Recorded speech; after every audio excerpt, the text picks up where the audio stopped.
তো এই তোর কয় লাখ টাকা লাগবে, তুই এরকম কেন? হ্যাঁ, ও আয়সা বলতেছে কিরে তুই কি এরকম কারোর সাথে কিছু করছিস? আমি কি করছিস মানে কি? ডাক্তারে মনে হয় মেমোরি কার্ড দিয়ে ভৈরব পাঠাইছিল, তো ওনার মেমোরিতে দেখা গেছে যে এরকম একটা ভিডিও আসছে, ওইখানে তুই কোনো ছেলের সাথে কিছু একটা করতেছিস। জি, আমার নাম মোসাম্মদ সোমা আক্তার। সোমা আক্তার, আপনার বয়স কত? 30+। 30+। আপনার গল্পটা আমি সামাজিক যোগাযোগ মাধ্যমে প্রচার করব এবং আপনার চেহারাও দেখা যাবে। সমস্ত কিছু জেনে শুনে আপনি গল্পটা এখানে বলতে এসেছেন, জি, এতে আপনার কোনো আপত্তি নাই। গল্প প্রচারের পরে যে কোনো ধরনের রিফ্লেক্ট কিন্তু আমাদের যারা এখানে স্টোরি বলে যান তাদের জীবনে পড়তে পারে, পজিটিভও নেগেটিভও। এবং আপনি যখন এই যে ডিসক্লেমারটা সাইন করেছেন, লেটার অফ আন্ডারটেকিং যেটাকে আমরা বলি, সেখানে কিন্তু স্পষ্ট করে আপনি সমস্ত কিছু পড়েই তারপরে সাইন করেছেন। ঠিক আছে, খুবই গুরুত্বপূর্ণ একটা গল্প আজকের এই লাইফটা। আমি যতটুকু জানি, আমি আপনাদেরকে শুরুতে আহ্বান জানাচ্ছি একটু মনোযোগ দিয়ে শোনার জন্য। জি, শুরু করুন। আমার আব্বা হচ্ছে সাইড কন্ট্রাক্টর। এইটার ভাটার যে কাঁচামাল পুরাই কাঁচামাল বানাই না, ওইটা সর্দারি করতো। আচ্ছা, তো 2-3টা ভাটা একসাথে কাজ করতো, প্রচুর টাকা ইনকাম করতো, কিন্তু মানে একটু অন্য নেশা ছিল, মানে জুয়া খেলতো আর কি। মাঝে মধ্যে দেখা যেত হাতে অনেক টাকা হয়ে গেছে, পরে কোনি নাই, কেউ একজন টান দিয়ে দিছে যে আই যে জানে যে জাহাঙ্গীর একটু বোকা সুকা, টান দিলে আজকে লাখ টাকা পাওয়া যাবো, টান দিয়ে নিয়ে যাইত, হুট করে 1-1.5 লাখ টাকা রাত্রের বেলা দিয়ে এসে পড়তো। এগুলো আপনি নিজের চোখে দেখেছেন? কত এমনও বাড়ি ছিল যে একটা বাড়ি আমার আব্বা বানাইছে সেই 1998-97, যে ফকির মানুষ যদি ভিক্ষা নিতে আসতো বলতো উনি কি আমেরিকা থাকে বা আমি ইটালি থাকে, এত সুন্দর ঘর বানাইছিল। আবার দেখা গেল যে উনি বড় ধরনের একটা লস খাইয়ে ফেলছে, মানে ওই যে জোয়া টোয়া খেললা, এটার তো মানুষকে টাকা ফেরত দিতে হবে, এই বাড়ি আবার বিক্রি করে ফেললো। আবার দেখা গেল আমরা ছোট্ট একটা কোনো একটা থাকতেছি, এরকম আম্মা বাপের বাড়ি চলে গেল 6 মাসের জন্য, আমি আমার আব্বার সাথে ছোট ঘরে, মানে লাইফটা আজকে উপরে কালকে নিচে এরকম ভাবে কাটছে আর কি। যাক, তারপরে আমি যখন মেট্রিক পরীক্ষা দিব তখনও আমার আব্বা হুট করে আম্মার সাথে রাগ করে কই যেন চলে গেল। আম্মা খুব কষ্ট করে আমাদেরকে মানে পরীক্ষা দেওয়াইতেছে এইভাবেই আর কি। তো মেট্রিক পাস করলাম, করার পরে একটা গুঞ্জন, হ্যাঁ, আমাদের ঘরের পাশেই 3টা রুম ভাড়া দেওয়া ছিল, আমার কাকারা দিছিল। একটা ডাক্তার ছিল, একটা ওই টেলিফোনে যে কথা বলতো কি যেন বলে বার্তার দোকান, আরেকটা খলিফার দোকান ছিল। তো ওই যে ডাক্তারটা, উনি হচ্ছে মানে খুব ভদ্রসদ্র, শ্যামলা, সুন্দর চেহারা, উনি আমাকে খুব আদর করতো, খুব, মানে উনি খুব ভালো। যেমন আপনি ধরেন, আপনি যেরকম দেখতে সুন্দর ভালো, আপনারা আমার এজের যেমন তফাৎ, এই টাইপেরই। উনি আমার খুব আদর করতো। উনি বিবাহিত ছিল, 2টা সন্তান ছিল। এখন সবাই ভাবতো যে ওনার সাথে আমার প্রেম, আসলে ওনার সাথে আমার ওইরকম কোনো কিছুই না। আপনি ম্যাট্রিক পরীক্ষা দিয়েছেন এই সময়ের গল্প? হ্যাঁ, যখন পরীক্ষা উনি বিয়ে করে 2 বাচ্চা হয়েছে, তারপরেও আপনাকে নিয়ে সন্দেহ করতো? হ্যাঁ। ওনার ওয়াইফ কোথায় থাকতো? ওনার ওয়াইফ বাড়িতে, আমাদের চাইতে একটু সামনেই ওনাদের বাড়ি, একটু দূরে। আর যে দোকানটা, সে দোকানটাকে আপনাদের বিল্ডিং? দোকান একেবারে আমাদের ঘরের একদম জাস্ট আমাদের বারান্দার উপরে এই ঘর তোলা। তো উনি আপনার সঙ্গে আদরের সম্পর্ক বলতে কি প্রয়োজন, মানে কেন এই সম্পর্ক? মানে সারাক্ষণ আমাদের ঘরেই তো, এই যে আমাদের দরজাটা এটা, ওনার দরজাটা এটা, মাঝখানে শুধু এতটুকু তফাৎ। তো যখন দেখতেছে আমি খুব ব্রিলিয়ান্ট ছাত্রী, খুব ভালো, সবাই মানে একটু করে, উনি বলতো তুই ডাক্তারি শিখ আমার কাছ থেকে, না পা খায়, জ্বর আসলে এটা খাওয়াইবে ওইটা খাওয়াই, এরকম ভাবে। ডাক্তারের দোকান বলতে ওনার নিজের ডিসপেন্সারি বা এরকম কোনো কিছু? হাতুড়ি ডাক্তার আছে না, গ্রাম্য ডাক্তার, ওকে ফাইন, এটা আর কি। তো মানুষ এটা কিছুটা সন্দেহ করতো। আমিও মানে উঠতি বয়সের, তখন আমার ভাইকে সবাই বললো যে ডাক্তার মানে তোমাদের বাড়ির সামনে এখানে দোকান রাখা তো ঠিক না, দিয়ে দো, বাদ দিয়ে দো। তখন আমার কাকারারে বললে আব্বা দোকানগুলো ছাড়তে বইলা দিছে, ডাক্তারকে সরাই দিছে, ওই বাকিগুলো দোকানও ছাইরা দিছে যাতে কোনো সমস্যা না হয়। উনি চলে গেল, আমি এখান দিয়ে মেট্রিক পাস, ইন্টারমিডিয়েট পরীক্ষা দিয়ে দিছি, রেজাল্ট চলে আসছে। পরবর্তীতে ভার্সিটিতে আমার খুব ইচ্ছে ছিল যে জাহাঙ্গীরনগরে পরীক্ষা দেবো, যেহেতু আমার আব্বার নাম জাহাঙ্গীর, খুব ইচ্ছে ছিল। আর সবাই বলতো আমি খুব মেধাবী, আমি চান্স পাবো, এটা আমার ফ্রেন্ডরা বলতো। তো ওই সময় একটা ঘটনা, হুট করে আমি ভৈরব বাজার থেকে আসলাম, আসার পরে আমার এক ফ্রেন্ড বলতে পাশাপাশি একই বাড়ি, ওই বাড়ি এই বাড়ি, আমরা এক ক্লাসে পড়ি, ছোটবেলার যে সাথী থাকে ওইরকম আর কি। ও আয়সা বলতেছে কিরে তুই কি এরকম কারোর সাথে কিছু করছিস? আমি কি করছিস মানে কি?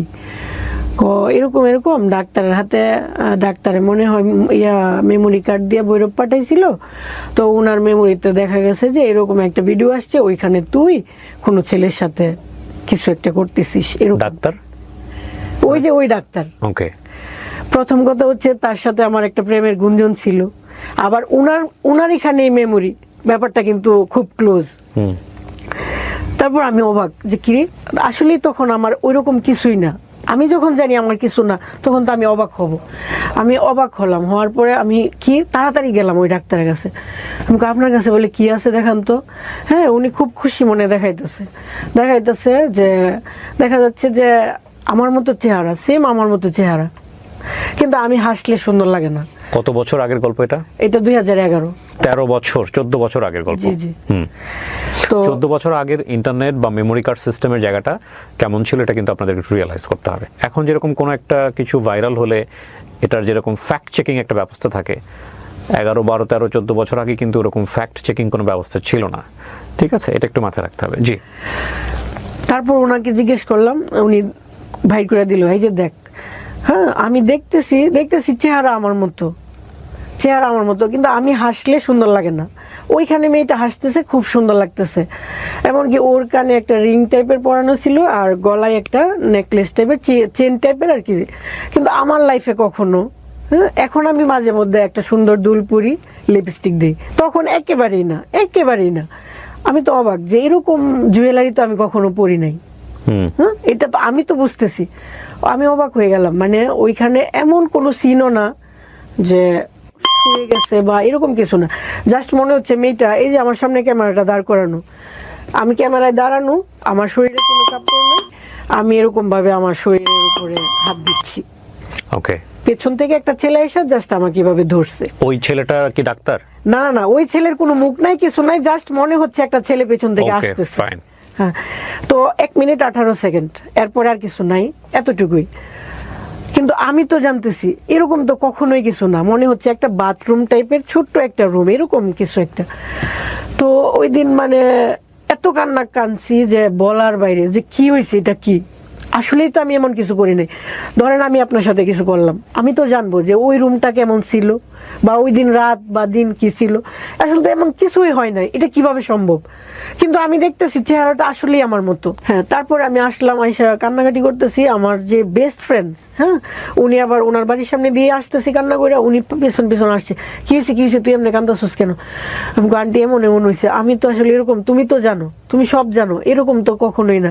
আম্মা আসছে, আম্মারে বললাম, মানে আমি কান্নার জন্য বলতে পারতেছি না। পরে আমার আম্মা কি করছে, আমার আম্মা বুঝে নাই তৎক্ষণাৎ কি করবে, আমার আব্বারে বলছে।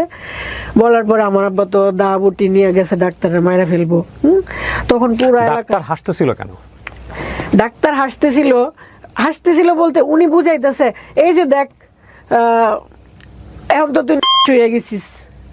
মানে ডাক্তার আপনাকে কষ্ট করতে চাইবে কেন? যে ডাক্তার এত আপনার সঙ্গে ভালো সম্পর্ক, সে আপনার না, আমি এখনো বলতেছি, যেহেতু এটা ভিডিও সবাই দেখবে, ডাক্তার কখনোই খারাপ লোক না, উনি খুবই ভালো, ভদ্র, হ্যাঁ, ইনোসেন্ট খুব। কিন্তু উনি চাচ্ছে কি, উনি বুঝাইতেছে যে যেহেতু ভিডিওটা হয়েছে তার মানে আমি এমন কিছু করছি আর আমি হয়ে গেছি, আমি ভালো না। উনি বুঝাইতেছে যে তোরে তো আর কেউ বিয়ে করবো না, আচ্ছা ঠিক আছে আমি তোরে বিয়ে করবো। মানেটা কি? আপনার সঙ্গে যদি সম্পর্ক না থাকে, এখানে কয়েকটা বিষয় আছে, বিষয়গুলো যুক্তিতে আসতে হবে। হ্যাঁ। প্রথম কথা হচ্ছে, আপনার সঙ্গে যদি এরকম সম্পর্ক না থাকে, হুট করে তো উনি আপনাকে এরকম একটা ভিডিও দেখায় ব্ল্যাকমেইল করতে পারে না, যুক্তিতে আসতে হবে। নাম্বার 1। নাম্বার 2 হচ্ছে যে এই ভিডিওটা, খবরটা ডাক্তার আপনাকে দেখায়নি, খবরটা দিয়েছে অন্য আরেকজন। হ্যাঁ, ওই মেয়ে, তাই না? ওই মেয়েটা জানলো কিভাবে?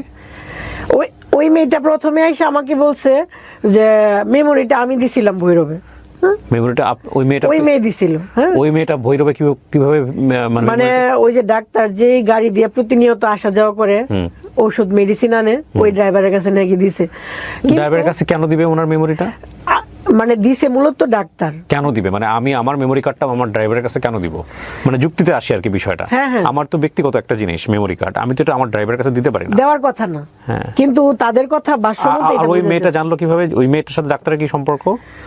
আর এই মেয়েটার সাথে আপনার কি সম্পর্ক? যে মেয়েটা আপনাকে তথ্যটা দিয়েছে। ওই মেয়েটা আমার ক্লাসমেট, আমরা একসাথে পড়াশোনা করছি। ওকে। চাচাতো বোন, জ্যাঠাতো বোন। ওকে। হ্যাঁ, তো এই মেয়েটার কাছে ডাক্তারের ঘরের সামনেই ওই মেয়ের ঘর। ডাক্তার যেখানে আবার নতুন ঘর নিছে, ওর সামনের বিল্ডিংটাই ওদের বিল্ডিং। তো ওই মেয়েটা জানলো কিভাবে এরকম একটা ব্যক্তিগত ভিডিওর কথা? হয়তো বা ডাক্তার জানাইছে কি গো ইমন ইমন দেখলাম তোর বান্ধবীরে কই গিয়া, এরকমও হইতে পারে আমার যেটা ধারণা। আপনি ওকে জিজ্ঞেস করবেন না এত বড় একটা তথ্য এত বড় তুমি জানলে কিভাবে? হ্যাঁ হ্যাঁ, ও তো এটাই বলছে। ও আমারে প্রথম বলছে যে ও মোবাইলটা পাঠাইছে, যে কিন্তু আমি যখন আমার বাইরে বললাম, আমার ভাই বলতেছে যে একটা অবিবাহিত মেয়ে। হ্যাঁ, আপনি ভাইয়ের প্রসঙ্গে পরে আসেন, আপনার বাবা দা নিয়ে মারতে গেছে, ওই জায়গাটা থেকে আমি যাব। কিন্তু একটা জিনিস হচ্ছে কি, গল্পের কিছু গাঁথনি থাকে। জি হ্যাঁ, গল্পের গাঁথনির জায়গাতে আপনি যদি উপযুক্ত উত্তর দিতে না পারেন, আপনি যে কারণে এসেছেন আপনি সেই জায়গাতে সমালোচিত হবেন। এবং সেটা কিন্তু আপনি জেনে শুনে, আমার কাজ প্রশ্ন করা, এবং সেই প্রশ্নের কোয়ারিটা জনগণের জায়গা থেকে যেভাবে আসবে সেভাবেই করা। কারণ আপনি বলতে চাচ্ছেন যে এইসব ঘটনার মধ্যে আপনি জড়িত ছিলেন না, তাই তো? পুরো ঘটনাটা আপনি যেভাবে বলছেন সেটাই সত্য। এখন কথা হলো যে যুক্তি থাকতে হবে তো, এত বড় একটা ঘটনা ঘটে যাচ্ছে, চাচাতো ভাই বোন যদি এসে আমাকে বলে যে তোর এরকম একটা জিনিস দেখলাম, তাহলে প্রথম কোয়ারি হবে যে তুই কই দেখছিস, কার কাছ থেকে পেলি? আপনি করছিলেন এই প্রশ্নটা? হ্যাঁ বলছি। সে কি বলছে? সে বলছে যে আমি পাঠাইছিলাম তো এখন মেমোরিটা ডাক্তারের কাছে আছে। আমি পাঠাইছিলাম বলতে?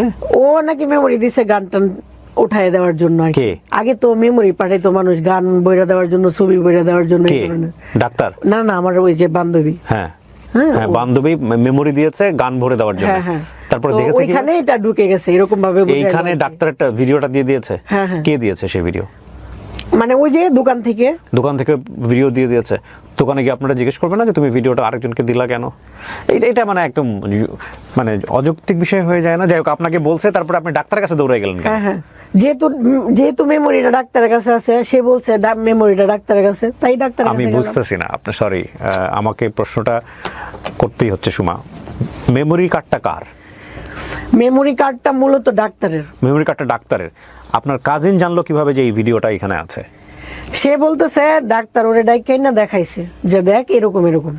ডাক্তার তাকে ডেকে এসে দেখাইছে এই ভিডিওটা? জি জি, পরেও আমার কাছে আসছে। আচ্ছা, তো ডাক্তার যদি এই ভিডিওটা তাকে দেখায়, ডাক্তার কেন দেখাইছে?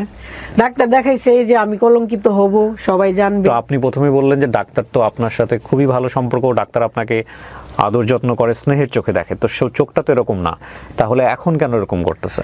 এখন এরকম করতেছে মানে আমি তো ডাক্তারকে দুষতেছি না, যে উনি যেহেতু ভালো আমি ওনাকে খারাপ কেন বলবো? হ্যাঁ, এটা তো ভালো কাজ। কিন্তু উনি এমনও হয়েছে যে উনি আমাকে মেট্রিক পরীক্ষার আগে বা পরে হ্যাঁ, উনি আমাকে ওনার বোনের কাছে পাঠাইছিল। হ্যাঁ, ওনার বোন আসছিল আমাকে বিয়ের প্রস্তাব দেওয়ার জন্য। তো আপনাকে তো আপনি বলেন না কেন শুরুতে? বিয়ে পর্যন্ত চলে গেছে, উনি বিবাহিত মানুষ, আপনাকে বিয়ে করতে চাচ্ছে, তাহলে লোকজন আশেপাশে মানে আমার আব্বা গরিব, আমরা গরিব। হ্যাঁ, উনি দুইটা বউ পালতে চাইতেছে, ওনার বউ টাউন থেকে আসছে, ওনাকে তেমন একটা মূল্যায়ন করতেছে না, উনি এটা বুঝাইয়া উনি আমাকে বিয়ের প্রস্তাব দিছিল। মানে আমার ওই ডাক্তারের বোন। পরে আমি হাসতে হাসতে চলে আসছি। মানে গল্পটা এরকম যে ডাক্তার আপনাকে পছন্দ করতো, যেটা আপনি প্রথম পর্যায়ে গোপন করে গেছেন বা বলেন না? না না, ওইরকম পছন্দ না, হয়তোবা উনি চাইছে যে গরিবের মেয়েটা ভালো, দেখি যদি প্রস্তাব দিয়ে দেখি যদি বিয়ে করা যায়, এরকম হয়তো। ঠিক আছে, হ্যাঁ, গল্পের গাঁথনিটা এরকম, যেটা আমাকে অনেক করে বের করতে হয়েছে। ওকে ফাইন, তারপরে কি হলো? আপনার বাবা এটা জানার পরে দা নিয়ে গেছে? হ্যাঁ হ্যাঁ, পরে সবাই মিললে মানে ডাক্তারকে বাঁচাইছে যাতে কোনো কিছু না হয়, কিন্তু বেশিরভাগ মানুষ আমাদের বিপক্ষে। হ্যাঁ, দেখা গেছে যে এলাকার মানুষই ওই ভিডিওটা ওপেন করে লোককে দেখাইতেছে, এই যে দেখো জাহাঙ্গীরের মেয়ে কি করছে। এখন আমার কথা হচ্ছে, আমি তো তাদের এলাকার মেয়ে, আমি একটা কিছু খারাপ করলেও তো তারা এইভাবে দেখাইতে পারে না, কিন্তু তারাই মানে আমাকে উল্টা আরো খারাপ বানাইতেছে বা আমার বিপক্ষে যাচ্ছে, এরকম আর কি। তারপর এটা নিয়ে মানে আমার পক্ষে যে একটা দরবার বসবে, এলাকায় একটা সালিশ বসার কথা না, ওইরকম কেউ তেমন আগাইতেছে না। যাও একজন আসছে, একজন জ্যাঠা এসে আমার জিজ্ঞাসা, ভালো করে কর, সত্যি করে কর, তুই কিছু করছিস কিনা। মানে আমি তখন এরকম ডিপ্রেশনে পড়ে গেছি, আমার আর মানে নিজের এক্সপ্লেন করতে ইচ্ছা হইতেছে না। আমি বলতেছি যারা আমি এরকম কিছু করি নাই, আমার আর প্রশ্ন করেন না। একবারে বলছি আমি না তো না, বারবার জিজ্ঞেস করলে আমার এক কথা আর কোনো কিছু বের হবে না। পরে উনি চলে গেল, উনি আমার আম্মারে বললো কি, এখন একটাই কথা যে তোমার মেয়ে তো বলতেছে এরকম কিছু করে নাই, আর ডাক্তারও আমরা কি কইতে পারি, এখন এক কাজ করা যায়, যদি দরবার করতে চাও তাহলে ডাক্তারের কাছে বিয়ে দিয়ে দিতে হইব। এখন তুমি কি বিয়ে দিতে চাও? তোমার আম্মা কইল না, আমার মেয়ে আমি কোনোদিনই ওনার কাছে বিয়ে দিব না। তাইলে আর দরবার করো না, তাইলে চুপ থাকো। এরকম ভাবে গ্রামের মানুষ, সরল সোজা মানুষ বুঝে নিত, এইভাবে ব্যাপারটা ধামাচাপা দিয়ে দিল। আর অন্যান্য মানুষ সবাই ভাববা নিল যেহেতু ডাক্তারের সাথে আমার প্রেমের গুঞ্জন, অতএব ওনার সাথে আমি কিছু একটা করছি আর এটা লিক হয়ে গেছে। ব্যাপারটা গ্রামের মানুষেরও দোষ নাই, তারা সহজভাবে ইজিলি এটা মাইনা নিছে। তো আমার কাছে কেউ কখনো আসে নাই যে আসলে তুমি এটা করছো, আর আমি কাউকে বলবো যে আসলে আমি এমন করি নাই। সবাই দেখতাম যে আমাকে মানে ঘৃণা করতে লাগলো। আপনি তখন ইন্টারমিডিয়েট পাস করে ফেলছি। কিসে পড়েন তখন আপনি? ইন্টারমিডিয়েট পাশের পরে মাস ওই যে একটা গ্যাপ থাকে না, পরীক্ষা দিয়ে গ্যাপ, মানে রেজাল্ট বের হয়নি। তখন আমি আর পরীক্ষাটা দেই নাই, ভার্সিটি পরীক্ষা দেই নাই, রাগ করে যে আমি আর পড়াশোনা করে কি হবে, বা এমন একটা ভেতরে আসছে আর কি যে আমার লাইফটাই তো শেষ, আর পড়াশোনা করি নাই। পরে সবাই যখন এমনি এমনি বলবে বা আমার মন খারাপ হবে, তখন সবাই বললো যে আচ্ছা তো কয়েকদিন নানি বাড়িতে থাকো। তখন আমি প্রায় মনে হয় 9 মাস বা 1 বছর নানু বাড়িতে ছিলাম, পাশের গ্রামে, খুব দূরে না, যাতে করে মানুষের সামনে বেরোতে না হয়। হ্যাঁ, খারাপ লাগে না, মানুষ এটা সেটা বলবে, কিন্তু ওই যে একটা দরবার হলো না, আমি নিজেকে প্রুভ করতে পারলাম না, সবাই ভেবে নিল এটা সত্যই। আমি হাতে গোনা কয়েকজন মানুষ পেলাম যারা আমার সাপোর্ট করছে, যারা আমাকে রাস্তায় দেখা হইলে কিরে এরকম তো তুই না, এটা তো হওয়ার কথা। হাসাহাসি করতো লোকজন দেখলে আপনাকে দূর থেকে, মনে হচ্ছে হাসাহাসি করতো? আরে কত হাসাহাসি করতো, মানে রাস্তা দিয়ে বের হইতাম, মানুষ এভাবে তাকায় থাকতো, মানে ওনার তাকানোটা দেখলে মনে হতো যে আমি, মানে সবার মোবাইলে হলো এগুলো ঘুরে বেড়াচ্ছে। হ্যাঁ, এর মধ্যে একজন ফ্রেন্ড ছিল, নাম তমা। ও আমাকে বলতেছে, সুমা আমি তো কোনোভাবে বিশ্বাস করতে পারতেছি না যে ভিডিওটা নকল, তুমি যেভাবে বলতেছো আমি অনেকবার জুম করে দেখছি জানো। তো আমার এখানে একটা তিল ছিল অনেক বড়, এখন রিমুভ করে ফেলছি। আমি তুমি আরেকটু জুম করে দেখো তো এখানে একটা তিল আছে কিনা। তো ও বলতেছে আচ্ছা ওইটা তো খেয়াল করি নাই, আচ্ছা দেখ মনে। আমি বলি আচ্ছা দেখার সময় তো পরে পাও কি না পাও, তুমি এক কাজ করো। তখন ওর সাথে যখন কথা বলতেছি, পেছনে একটা স্টুডিও। আমি বলতেছি তুমি আমার এত কাছের, হ্যাঁ আমি একটা অন্যায় করলেও তো তোমার কাছে গোপনে বলতে পারি যে হ্যাঁ ওর সাথে অনেক কিছু হয়েছে। ফ্রেন্ডের সাথে বলা তো খুব মানে কষ্ট কিছু না। তো তুমি আমাকে অবিশ্বাস করতেছো, জানো খুব কষ্ট লাগতেছে, চলো আমি স্টুডিওতে যাই, হ্যাঁ আমি তোমাকে একটা জিনিস দেখাইতে চাই। তখন স্টুডিওতে তো আলাদা রুম থাকে যেখানে মানুষ কাপড় চোপড় চেঞ্জ করে, ওইখানে গিয়ে আমি উপর করলাম, হয় মানে ওই ফ্রেন্ডের, আপনার ফ্রেন্ডকে বোঝানোর যেহেতু মেয়ে ফ্রেন্ড। আমি তখন মানে হয়তো একটু খারাপ লাগছে যে আমার এত কাছের ফ্রেন্ডকেও আমার শরীরটা দেখাইতে হইতেছে, মানে বোঝানোর জন্য যে না বোঝানোর দেখো জন্য মিল যে নাই। তফাৎটা তুমি দেখো। ওকে, তখন আমি ওরে বললাম তুমি এখন বলো তোমার বিশ্বাস হয়েছে কি না। তখন আমার ফ্রেন্ড বলছে কি বলো, আকাশ আর পাতাল, আকাশ পাতাল ব্যবধান, ওইটা কি আর এটা কি, আমি কি দেখলাম। আর তোমার জানো তোমার আমাদের এলাকার সবাই বলতেছে, সবাই কইতো সুমা কত ভালো মেয়ে, সুমা কত ভালো মেয়ে, আর আজকে দিয়ে একেবারে লিক। এটা সম্ভবত একটা ছবির কথা মনে পড়ে গেল রিসেন্টলি আমার, ইউটিউবার সম্ভবত ছবিটার নাম, এটা চরকিতে আছে, আপনারা দেখে নিন। শেষ পর্যন্ত এই ভিডিওটা যে তার না এটা প্রমাণ করার জন্য সে পরনের কাপড় খুলে দেখায়। এখানে অভিনয় করেছিল বিখ্যাত একজন সিঙ্গার, ওকে রাইট নাও আমি নাম মনে করতে, এটা আদনান আল রাজীবের ছবি সম্ভবত, ইউটিউবার, যদি সুযোগ হয় আপনারা দেখে নিন। হ্যাঁ, এখানে আফ্রিদি অভিনয় করেছে, আরও ওই যে রিসেন্টলি খুব ভালো করছে গানে, আমার নাম মনে রাখতে খুব সমস্যা হয়, খালিদ হাসান মিলুর ছেলে, না জেফান না, খালিদ হাসান, প্রীতম অভিনয় করেছে আমি যদি ভুল না করে থাকি। সো এই ইউটিউবার ছবিটা আপনারা দেখিয়ে নিন, লাস্টের সিনে গিয়ে উনি যে এটা না এটা প্রমাণ করার জন্য নিচের শরীরের কাপড় খুলে দেখায় দেয় লাইভে যে দেখ এটা আমি না। হ্যাঁ, সো এই যে বিষয়টা দেখেন কত মিল মানুষের জীবন আর ছবি, কত মিল। হ্যাঁ, ওকে, তারপর তখন মানে আমার বান্ধবী মানে ওই যে আগে ভালোবাসতো ওইটা আবার ফেরত আসলো, যে এখন আমার বিশ্বাস হয়েছে। আমি এতদিন শুধু ভাবতাম সুমা কি করে এটা করলো, মানে ও আমাকে সবসময় বলতো হ্যাঁ যে প্রেম করো না তুমি, এত সরল সোজা, এত বোকা। হ্যাঁ, আজকে এত বড় একটা ঘটনা, মানে ব্যাপারটা অদ্ভুত লাগতো। তো আজকে আমি বিশ্বাস করলাম। ও তারপর থেকে যেন ওর সাথে মনের মিলটা আরো বাড়লো। হ্যাঁ, ও ফাইনালি বিশ্বাস করলো। কিন্তু ভেতরে ভেতরে একটা কষ্ট রয়ে গেল যে আমি না একটা ফ্রেন্ডকে দেখাইছি, আমি পুরো এলাকার মানুষকে কি দেখাইতে পারছি, ভেরি ইম্পর্টেন্ট। ভেতরে রয়ে গেল কথাটা। আমার খুব ইচ্ছা হইতো একটা দরবার বসতো, আমি ওইখানে আগুন থাকতো, আমি আগুনে দাঁড়াইতাম, বলতাম এই যে আমার সতীত্ব তোমরা প্রমাণ করো বা কিছু করো, কিন্তু আমার পাশে কেউ দাঁড়ায় নাই। এরকম হয়েছে। হওয়ার পরে আমি এই যে নানু বাড়িতে আসা যাওয়া করতাম, থাকতাম, এর মাঝখানে আবার ডেস্টিনি, হ্যাঁ D2K, যেটা একজনে আয়সা অফার করলো যে দেখো তোমার লাইফটা তো এরকম হয়ে গেছে, বাসায় বসে থাকো, চলো এটা করো। লেখাপড়া তখন একদম অফ করে দিয়েছেন? হ্যাঁ, এই ঘটনার পরে লেখাপড়া অফ হয়ে গেল। হ্যাঁ, আমি আর করি নাই, ইচ্ছা করেই করি নাই।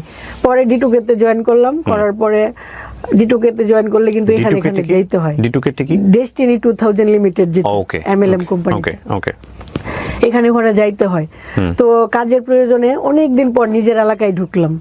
এলাকায় তো আসি না, খারাপ লাগে। নানুর বাড়িতে থাকতেন? হ্যাঁ হ্যাঁ, লোকে এইভাবে তাকায় থাকে। যেদিন প্রথম ঢুকছি এলাকায়, আমার সাথে কেউ কথা বলে না তেমন একটা, যারা আগে খুব ভালোবাসতো তারাও না। তো আমাদের ইব্রাহিমপুর বাজার আছে, ওই বাজারে একটা ডাক্তার আছে, চপল ডাক্তার। হ্যাঁ, চপল ডাক্তার না হঠাৎ করে আমার বলতেছে, কি গো বোন, কেমন আছো তুমি, ভালো আছো? মানে ওই দিন না, সত্যি কথা, মানে আমার ইচ্ছে হয়েছিল যে নতুন করে বাচ্চার যে কেউ আমাকে ভালোবাসছে, মানে এত খুশি হয়েছি আমি বলার বাইরে, যে আমাকে সবাই ঘৃণা করতেছে আর উনি আমাকে যে ডাক দিছে, আমি এত খুশি হয়েছি যে বলার মতো না। এরপরে আস্তে আস্তে নিজের এলাকায় আসলাম, কে কি বললো দেখলাম না, মানুষ হাসাহাসি করতেছে, মাঝে মধ্যে ডায়েরিতে লিখতাম। এমন হয়তো আমি হাঁটতেছি, লোকটা আরেকজনের সাথে কথা বলতেছে, কথার ফাঁকে বলতেছে, কিরে রবিন, আয় দেখে যা, 12 বেটা মালাইছে। আশ্চর্য হয়ে গেলাম, মানে কি বলতেছে 12 বেটা, সে তো বহুত কথা। একটা মানুষের সাথে প্রেম করা এক ব্যাপার, আর 12 বেটার কত বড় কথা। আমি আকাশের দিকে তাকাই থাকতাম, পানিগুলো পড়তে দিতাম না, মানে আমি খুব কান্না কম করার চেষ্টা করতাম। মানে এমনও হইতো যে আমি যাদের বাড়িতে যাই পড়াশোনা করতাম, যে সেও ক্লাসমেট আমিও ক্লাসমেট, একসাথে পড়তাম, 2-3টা বাড়ি পার হইলেই তাদের বাড়ি, ওর বাড়িতে যাই পড়তাম। ওর বাড়িতে যখন 1 বছর পরে গেলাম, পাশে ওর বাড়ির আশেপাশের মেয়েরা কিন্তু আমাকে চিনে, যে এটা সানজিদার বান্ধবী। ওই মেয়েটা দেখে আমাকে এমন ভাবে হাসতেছে, মানে বাংলার সানি লিওন আসছে, হাসতেছে, হাসি দেখে আমার মানে আর হাঁটতে ইচ্ছে হইতেছে না। মানে যে মানুষটা আগে আসলে বলতো ভালো আছেন, কি করেন, সে এখন এমন ভাবে হাসতেছে। তারপরে আমি রাস্তা দিয়ে গেলে অনেকে বলতো, তোমার ফোন নাম্বারটা দেও তো। কোনো কথা নেই, বার্তা নেই, ডিরেক্ট আমি ইচ্ছে করে দিছি। কেন দিছি? কারণ ভিতরে কিছু কথা জমা থাকুক, সে কি বলতে চায় আমি দেখি। আমার আব্বার চাইতে হয়তো 5 বছরের বড়, জ্যাঠা লাগে আশপাশ এলাকার। ফোন দিছে, হ্যাঁ জ্যাঠা, নাম্বার নিছিলেন কেন, কি বলবেন? আসো না একদিন রাত্রে আমাদের বাসায়। আপনাদের বাসায় রাত্রে কেন, কি বলেন এগুলো? বুঝো না? কখনোই কাউরে গালাগালি করি নাই। আর ভাবতাম কি, আমি যদি নেক্সট টাইম আরো খুব ভালোভাবে চলাফেরা করি, তাহলে একটা সময় মানুষ ভাববে যে না, মেয়েটা তো আগেও দেখতাম ভালো, এখনো ভালো, তার মানে যে ঘটনাটা ঘটছে এটার জন্য ও হয়তো বা দায়ী না। কিন্তু এর মধ্যে আবার এটাও হয়েছে, খুব ইচ্ছে হয়েছে যে আমি খারাপ হয়ে যাই, মানুষের কথা সহ্য হইতেছে না। তখন মনে হইতেছে ভালো হয়েও তো আমি খারাপ শুনতেছি, তাহলে আমি খারাপ হয়েই শুনি। মাঝে মধ্যে এমন হইতো, আবার মাথা ঠান্ডা হয়ে যেত। তখন আমার ছোট মামি আমাকে একটা ব্রাক স্কুলে টিচারে নিয়ে দিল আর কি। 5 মাস করার পরে আমার বিয়ে ঠিক হইলো। ওই ঘটনার 3 বছর পরে আমার বিয়ে হয়েছে সাতক্ষীরা ডিস্ট্রিক্ট। এখন কথা আসতে পারে যে এত দূরে কেন বিয়ে হইলো। উনি হচ্ছে এই এলাকাতেই, আমাদের নরসিংদী ডিস্ট্রিক্টেতে আগুন মিস্ত্রির সর্দার। আমার আব্বা হচ্ছে ইট কাঁচা বানাই লেবার দিয়ে, আর উনি হচ্ছে লেবার দিয়ে এটা পুরাই। আচ্ছা আচ্ছা, ওকে। হ্যাঁ, তো আমার আব্বা ওনাকে 2-3টা কাজ নিয়ে দিছে, ভালো ছিল। ওই সূত্রে পরিচয় আর কি। হ্যাঁ, যেদিন বিয়ে হয়েছে এদিনই আমাদের এলাকার মানুষ ওর নাম্বার নিয়ে এগুলো বলছে, কিন্তু ও আমাকে এগুলো বলে নাই। কিন্তু আমার ভেতর থেকে কেন জানি মনে হইতেছে যে আমার হাজবেন্ডকে আমার এটা বলা দরকার। বিয়ের 3 দিন পরে আমি বলতেছি, আপনি আমাকে একটু সময় দিবেন, আমি আপনাকে একটু কথা বলতে চাই। বলতেছে, কেমন কথা, ঘরে বলা যায় না? আমি কই না, একটু বাইরে যাইতে হইব। তখন উনি আমাকে ওনার বাড়ির পাশেই মাঠে নিয়ে গেল রাতের 10টার সময়। হ্যাঁ, তো ওইখানে যাওয়ার পরে আমি ওনাকে সব বললাম, যে এরকম হয়েছে, পুরা এলাকার মানুষ জানে এটা সত্য, জাস্ট আমি জানি এটা মিথ্যা। তো আপনি কি মনে করেন আমি জানি না, তো এরকম হয়েছে। আপনার যদি মনে হয় যে তোমাকে নিয়ে সংসার করা যায় না, আমি কোনো কাবিনের টাকা টুকা কিছুই নেব না, কিছুই না, আমি চলে যেতে বাধ্য। কিন্তু আমি কারো উপরে বোঝা হয়ে গেলাম, সে আমাকে রাখতে চাচ্ছে না, ওরকম ভাবে থাকবো না। হ্যাঁ, তখন উনি বললো, আচ্ছা ঠিক আছে, শুনছি। এগুলো কিন্তু বিয়ের দিনই আমার কানে আসছে, সবই বলছে। এমনও বলছে যে তোমাকে যদি বিদায় করে দেই তাহলে বাড়িতে গরু জবাই করে খাওয়াইবো। এরপরে ওনার হয়তো বা মনে হয়েছে যে হ্যাঁ, সত্য বা মিথ্যা জানি না, তবে ওকে একটু যাচাই করা দরকার। তো উনি আমাকে একটা অ্যান্ড্রয়েড ফোন কিনে দিছে। ফোনের মধ্যে হয়তোবা উনি রেকর্ডিং চালু করে রাখছে যে আমি গোপনে কারোর সাথে কথা টথা বলি কিনা, Okay. এই ধরনের, আর আমার চলাফেরাটা কেমন। এই 4 মাসের ভিতরে তুমি তোমার আম্মা আর বোনের সাথে বাদে কারোর সাথে কথা বলো নাই। That's good. আর তুমি যে ইন্টারমিডিয়েট পাস বা তোমাদের ভালো ফ্যামিলি, এটা আমাদের এলাকায় কখনোই এরকম গর্ব করে চলো নাই। খুব সাধারণ চলাফেরা, মানে কখনো দেখি না একটু নতুন বউ সাজুগুজু করতে, বা একেবারে ন্যাচারাল। আমি মন থেকে বিশ্বাস করি যে তুমি এটা কখনোই করো নাই। তো উনি এই ব্যাপারে কোনো দিন আমাকে একটা বাজে কথা বলে নাই, মন্তব্য করে নাই, এটা আসেই নাই কোনোদিন কথা। Okay. আমি আবার ওনাকে বলছি যে আমি একটা প্রমাণ আপনাকে দেব, শুধু যে মুখ দিয়ে বলছি তা না, কিন্তু প্রমাণটার সময় আসলে আমি আপনাকে দেব। পরে মেয়ে হয়েছে, মেয়ে হওয়ার 16 দিন পরে আমি বাসায় গেছি ওর সাথে। 16 দিন পর্যন্ত বাবার বাড়ি ছিলাম, 16 দিন পরে বাসায় গেছি। তখন ওরে আমি বললাম যে দেখো, আমি একদিন বলছিলাম না যে তোমাকে প্রমাণ দিব, ওই যে একটা সময় আসলেই প্রমাণ দিব, আজকে ওই সময়টা আসছে, তো তুমি বর্ষ আসতেছি। তখন আমি উজু টুজু করে আসলাম, একটা কোরআন শরীফ নিয়ে আসলাম, আর আমার মেয়ের সামনে একটা মায়ের কাছে একটা বাচ্চার চাইতে বড় তো আর কিছু হইতে পারে না। বাচ্চাটাকে কুলে নিলাম, কোরআন শরীফটা এক পাশে রাখলাম, ওরে বললাম জানি হয়তো বা আপনার মনে প্রশ্ন থাকতে পারে যে আসলে কি আমার বউ এটা করছে কি না। এই যে আমার মেয়েটাকে ধরা, 16 দিনের একটা বাচ্চা, নিষ্পাপ বাচ্চা, এই বাচ্চাটাকে ধরা, আর আমার আব্বা আর আমার আম্মা আছে। যদি আমি ওই ঘটনার সাথে জড়িত থাকি, ওইটা যদি আমি হয়ে থাকি, তাহলে যেন আমার এই বাচ্চাটা, আমার আব্বা আর আম্মা আজকের ভিতরেই যেন মারা যায়। এরপরেও যদি তোমার ভিতর থেকে সন্দেহ দূর না হয়, আমার তো আর কিছু করার নেই। ঘটনার পরিক্রমায় এটা ওনার লাইফের ঘটনা, এবং উনি আসলে কি বোঝাতে চেয়েছেন সেটার জন্য উনি এটা বললেন, এবং আমরা এটা তুলে ধরছি। বাট এটা অনেকেই করেন, গ্রাম অঞ্চলে এটা প্রচলিত আছে। আমার এই গল্পগুলো আপামর জনসাধারণ যেহেতু শোনেন, সেই জায়গা থেকে আমি একটু সতর্ক করছি, এই ধরনের কসম কাটা একেবারেই নিয়ম নাই, এবং এটা এক ধরনের অপরাধ ধর্মীয়ভাবে, এবং এটাতে কিন্তু গুনাহ হয়। সো এটা করা যাবে না। কসম শুধু কাটতে হবে আল্লাহর নামে, এছাড়া কারো নামেই বা কোনো বস্তুর নামে, ইভেন কোরআন শরীফ ধরেও কসম কাটার কোনো নিয়ম নাই। জি বলেন। ঠিক আছে, আমরা একসাথে থাকতেছি, সংসার করতেছি ভালো, হঠাৎ করে দেখি ও কিসের যেন ট্যাবলেট খায়। হ্যাঁ, আর হঠাৎ করে দেখলেন? হ্যাঁ, আচ্ছা। এতদিন কোনো কিছু ছিল না, হঠাৎ করে ট্যাবলেট খাচ্ছে। হ্যাঁ, তোমার কি হয়েছে, আপনার কি হয়েছে? তখন উনি বলতেছে যে আমার কিছু একটা হয়েছে, বড় একটা কিছু হয়েছে। আমি ভাবতাম এটা আর কি মারতেছে। আচ্ছা, পরবর্তীতে একদিন যখন মানে ছোট বাচ্চা রুমে রাখা, তো আমি একা একা বের হতে পারি না। ও ভাবছে আমি বের হব না, বাহিরে বৃষ্টি আসবে, সেজন্য আমার বাইরে থেকে কাপড় নেওয়ার জন্য বাইরে বের হইতেছে। আর ওই সময় ও বাথরুমে গোসল করতেছে, দরজাটা লাগাই নাই। আমি যাই দেখি যে ওর এই হাতে ঠিক এই জায়গাটায় মাংস নাই, এতটুকু গর্ত হয়ে গেছে, লাল। আমি তো অবাক, এটার জন্য আপনি মেডিসিন খাইতেছেন? আপনি তো আমারে বলেন নাই। পরে বলতেছে আজকে যেহেতু দেখে ফেলছো, তো দেখো, হাত বের করে দেখাইতেছে, ঠিক এতটুকু গর্ত হয়ে গেছে, ভেতর থেকে মাংস চলে আসতেছে। ওর হাতটা পুরা ছিল, ছোটবেলায় পুড়ে গেছিল। তো ওই পুরা মাংসের উপরে এভাবে চুলকানি দিতে যায়, ওই চুলকানোর জায়গাটা এরকম হয়ে যাইতেছে, ভেতর থেকে মাংস পুচে বাইরেতেছে। কিন্তু ও আমাকে দেখায় নাই, যেহেতু আমি নতুন বউ, আমি যদি চলে যাই। তারপর ওরে প্রতিদিন বলতাম যে চিকিৎসা করেন, ভালো ডাক্তার দেখান। মানে ও হচ্ছে মানে ওর আব্বা আম্মার কথা শুনতো, আর ওর আব্বা আম্মা হচ্ছে গ্রাম্য মানুষ, তো মানে ডাক্তার বিশ্বাস করতো না, বা ডাক্তারের কাছে যায় টাকা পয়সা দেওয়া, এগুলো বিশ্বাস, শুধু তেল পড়া, কালি পড়া, এই পড়া সেই পড়া। নরসিংদী থেকে সাতক্ষীরায় যাইতো, ডিরেক্ট গাড়ি, মামুন গাড়ি দিয়ে যাইতো, আসা যাওয়া 2200 টাকা, শুধু গাড়ির ভাড়াই 2200। ওইখান থেকে নামার পরে যে আরো সিএনজি ভাড়াটারা, এইগুলো মিলায় 2500 টাকার উপরে তার গাড়ি ভাড়া। ওইটা খরচ করে সে একটা কালি পরা আনতে যাইতো, একটা ডাবের পানি পরা আনতে যাইতো, আইনা এখানে লাগাইতো। তো আমি প্রতিদিন বলতাম, আরে কি অবস্থা, আপনি বুঝেন না, মানুষ এলাকা থেকে ঢাকায় এসে চিকিৎসা করার জন্য, আর আপনি ঢাকাটাকে ওভারকাম করে আবার সাতক্ষীরা যেতেছেন, মানে আপনি তো অবাক, আপনি তো নিজের লাইফটা নষ্ট করে ফেলতেছেন।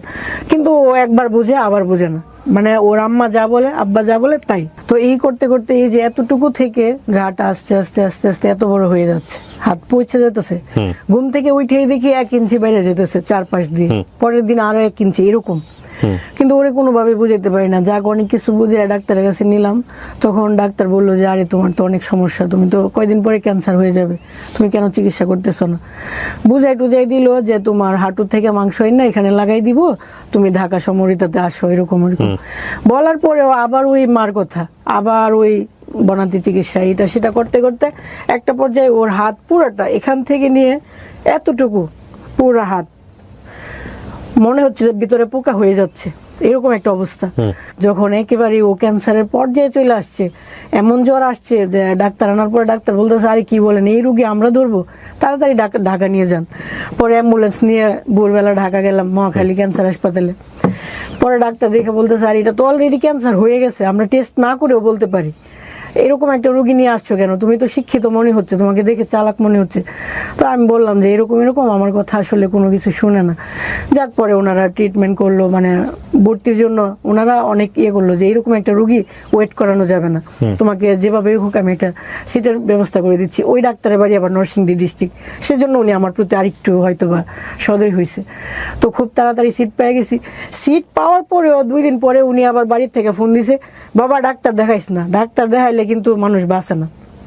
আবার উনি আমার বলতেছে অ্যাম্বুলেন্স ভাড়া করো, আমি বাড়ি চলে যাবো। পুরা হাতের মাংসগুলো কেটে ফেলে এখান থেকে চামড়াই না এখানে লাগাইছে, শুধু হাড্ডিটা ছিল।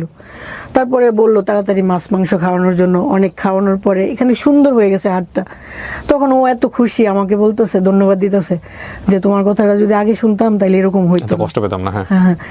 পরে 15 দিন পরে এখান থেকে আবার ফুসকা, এই যে ফুসকা পড়ে না, তেল তেল পড়লে যেরকম এরকম হয়ে যায়। ডাক্তারকে ফোন দিলাম, ডাক্তার বলতেছে হ্যাঁ আমরা যা মাইন্ড করছি তাই হয়েছে, আচ্ছা তুমি আবার নিয়ে আসো। আবার আসলাম, আবার চেকিং, আবার টেস্ট, এই করতে করতে আবার অপারেশন। এভাবে 6 বার অপারেশন হয়েছে, 5 বার হয়েছে। 6 বারের মাথাতে ওনারা দেখলো যে আর সম্ভব না, লাস্ট ওনার হাতটা কেটে ফেলতে হবে। পরে একবারে গুড়ার থেকে হাত জয়েন্ট থেকে খুলে ফেলছে 6 বারের অপারেশনের মাথায়। এর ভিতরে শুধু হাসপাতালে আসা যাওয়া, হ্যাঁ, হাত কাটা হাসবেন্ড নিয়ে চলতেছি ফিরতেছি। ওর সাথে আমি যতটুকু ভালো আচরণ, ও আমাকে একবারই বলছিল আমি হাতটা তখনই কাটবো যদি তুমি আমাকে ওয়াদা করো যে তুমি আমাকে ছেড়ে যাবা না। তো আমি বলছি না, আমি কখনোই যাব না। তো আমি ওর সাথে ভালোভাবে থাকতেছি ফিরতেছি। আবার দেখলাম যে 9 মাস পরে আবার ওই যে ফুসকা পড়তেছে এখানে, সেলাই জায়গার ভিতরে ফুসকা। আবার ডাক্তারকে ফোন দিলাম, বলতেছে আসো তাড়াতাড়ি। আবার আসলাম, ওনারা দেখলো যে খুবই অবস্থা খারাপ। এখানে হ্যাঁ, এখানে যে একটা হাড্ডি, এই হাড্ডিটা লাস্ট বলছে যে এই হাড্ডিটা কেটে ফেলি। 7 বারের মাথায় এই হাড্ডি কেটে ফেললো। ওইটা ছিল ওর সব থেকে বড় অপারেশন। মানে হাড্ডিটা যখন কেটে ফেলছে মনে হয় এত ব্যথা পাইছে বা এত কষ্ট পাইছে সহ্য করার মতো। ও ওটি করানোর পরে একটা রুমে নেওয়া হয়, পোস্ট অপারেটিভ সম্ভবত রুমটা। ওইখানে ও অজ্ঞান অবস্থায় আমার নাম ধরে ডাকতেছে। আমার নাম হচ্ছে ডাকনাম আখিমণি। ও সারাক্ষণ আখিমণি বলে ডাকতো, ঘুমের মধ্যে বলতেছে আখিমণি আখিমণি এভাবে ডাকতেছে। তো আমি তো অনেক বছর যাবত হাসপাতালে আসি, সব নার্সরা আমাকে দেখে চিনে। তো নার্স বলতেছে দেখছেন, এটাই পাওয়া আপনার জীবনে যে আপনার হাজবেন্ড আপনাকে এইভাবে ডাকতেছে। হ্যাঁ। যাওয়ার পরে বললাম কি হয়েছে, বলতেছে জানো আমার খুব ব্যথা করতেছে, আমি আর সহ্য করতে পারতেছি না। মানে নিজেকে এত অসহায় মনে হইতো। অপারেশনের সময় শুধু আমি একা, কেউ নাই। অথচ অন্যান্য রোগীরা যাদের বয়স 60-70, ওদের জন্য 10টা-5টা মানুষ দাঁড়ানো আছে। আর ওর বয়স 30 বয়সের একটা হ্যান্ডসাম যুবক ছেলে, খুবই সুন্দর চেহারা, ওর জন্য পাশে কেউ নাই, আমি একা। মানে খুব অসহায় মনে হইতো, যে মানে বলার মতো না। এই করতে করতে এভাবে গেল। এটা কাটার পরে তো আর কিছু কাটার নেই। পরবর্তীতে আস্তে আস্তে এই যে শরীরের অংশটা বাম পাশ, এই বাম পাশ এতটুকু অবধি, হাঁটু অবধি পচতে শুরু করলো। ওর ভিতরে যে হাড়গুলো দেখা যাচ্ছে। বাচ্চার বয়স কত তখন? আমার মেয়ের বয়স তখন 5 বছর। বাড়িতে নিয়ে গেলাম, ওইখানে মানে শাশুড়ি মানে প্রচুর গালাগালি। মানে ওনারা ভাবতেছে আমি হয়তো সম্পত্তির জন্য বসে রয়েছি, নাইলে আমি কেন বসলাম, অন্যান্য বউরা তো চলে যায়। কিন্তু আমার হাজবেন্ড তো একবারই বলছে যে আমাকে যতক্ষণ না তুমি সাদা কাফনে না দেখবা ততক্ষণ যাইবা না। আর আমিও যাব না, আমি ওইরকম না। তো ছিলাম ততদিন। ওই এলাকার মানুষ আমাকে খুব ভালোবাসতো। মে মাসের 11 তারিখ 2020 সাল, উনি সকাল 10টার সময় উনি শেষ নিঃশ্বাস ত্যাগ করে আর কি। বিয়ের কত বছরের মাথায়? 16 দিন কম ছিল, 6 বছর। মানে মে মাসের 26 তারিখ আমাদের বিবাহ বার্ষিকী, মে মাসের 11 তারিখে উনি মারা তার মানে গেছে। তো আপনার বাচ্চা বুঝতো বাবা এরকম চলে যাচ্ছে বা এরকম? ছোট মানুষ এত বেশি বুঝে না। বুঝতো না। তখন সবাই বলতেছে তোমার আব্বার অসুখ, হ্যাঁ হয়তো বুঝতেছে অসুখ, কিন্তু মেয়ের বয়স কত এখন? এখন বড় হওয়ার পরে কিন্তু ওরে এগুলো কিছুই মনে নাই। বয়স কত এখন? 10 বছর। 10 বছর, জি। তারপরে তো উনি চলে যাওয়ার পরে 3 দিন কোন রকম ওইখানে কাটাইলাম, তারপরে 4 দিনের মাথায় আমি চলে আসলাম বাচ্চাকে নিয়ে। হ্যাঁ, বাচ্চাকে নিয়ে চলে আসলাম। ও যখন অসুস্থ ছিল তখনই মনে হইতো যে ক্যান্সার রোগীদের তো আসলে বাঁচার কোনো ইয়ে নাই, আমাকে তো একটা কিছু করতে হবে, কি করব। তো আমি যখন আগে মেহেদি টেহেদি দিতাম মানুষের হাতে, সবাই বলতো তুমি পার্লারে কাজ করো, খুব সুন্দর মেহেদি দিতে পারো, পার্লারে কাজ করলে হয়তো ভালো করতে পারবে। সেলাই কাজও খুব ভালো পারি, সুন্দর সুন্দর জামা বানাই। তখন ভাবলাম যে সেলাই কাজের পাশাপাশি যদি আমি অল্প পার্লারের কাজটা শিখি, তাহলে হয়তো ঘরে বসে আমার কিছু একটা ইনকাম হবে। তখন ওরে রাইখাই ওর কাছ থেকে অনুমতি নিয়ে প্রতিদিন বিকালে একটু যাইতাম পার্লারের কাজ শিখতে। হ্যাঁ, ভৈরবে যেহেতু থাকতাম, ভৈরবে পার্লারে যাইতাম, এভাবে শিখছিলাম। তো ওরে যখন ওই যে ও চলে যাওয়ার পরে বাড়িতে চলে আসছি, আসার পরে তো আবার ফ্রি, হ্যাঁ কি করব, তখন আবার ওই পার্লারে গেলাম। যাওয়ার পরে বাকি যতটুকু শিখার ছিল এক মাসে অতটুকু শিখলাম। শিখার পরে মনে হলো যে একটা পার্লার দিই। মানে আমার কাজ 2-1 জনে দেখছে বাড়িতে, সবাই বলতেছে আরে তুমি ঘরে কাজ করার মতো না, তোমার কাজ তো অনেক সুন্দর, তাহলে বাইরে দাও। তখন চিন্তা করলাম আচ্ছা ঠিক আছে। তখন গ্রামও না শহরও না, এরকম একটা জায়গায় উঠি বাস স্ট্যান্ড, ওইখানে জায়গা চয়েস করে ওইখানে পার্লার দিলাম। কত টাকা ইনভেস্ট করলেন? বেশি না, 1,20,000 টাকা। ওকে। তো দেওয়ার পরে আমি আমার কখনো ওইরকম পার্লারে কোনোদিন যাই নাই, বা পার্লারে মানুষদেরকে মানুষ খারাপ ভাবে বা ভালোভাবে এগুলো সম্পর্কে কোনো ধারণা নাই। যখন পার্লার দিলাম তখন আবার একটা নতুন অভিজ্ঞতা।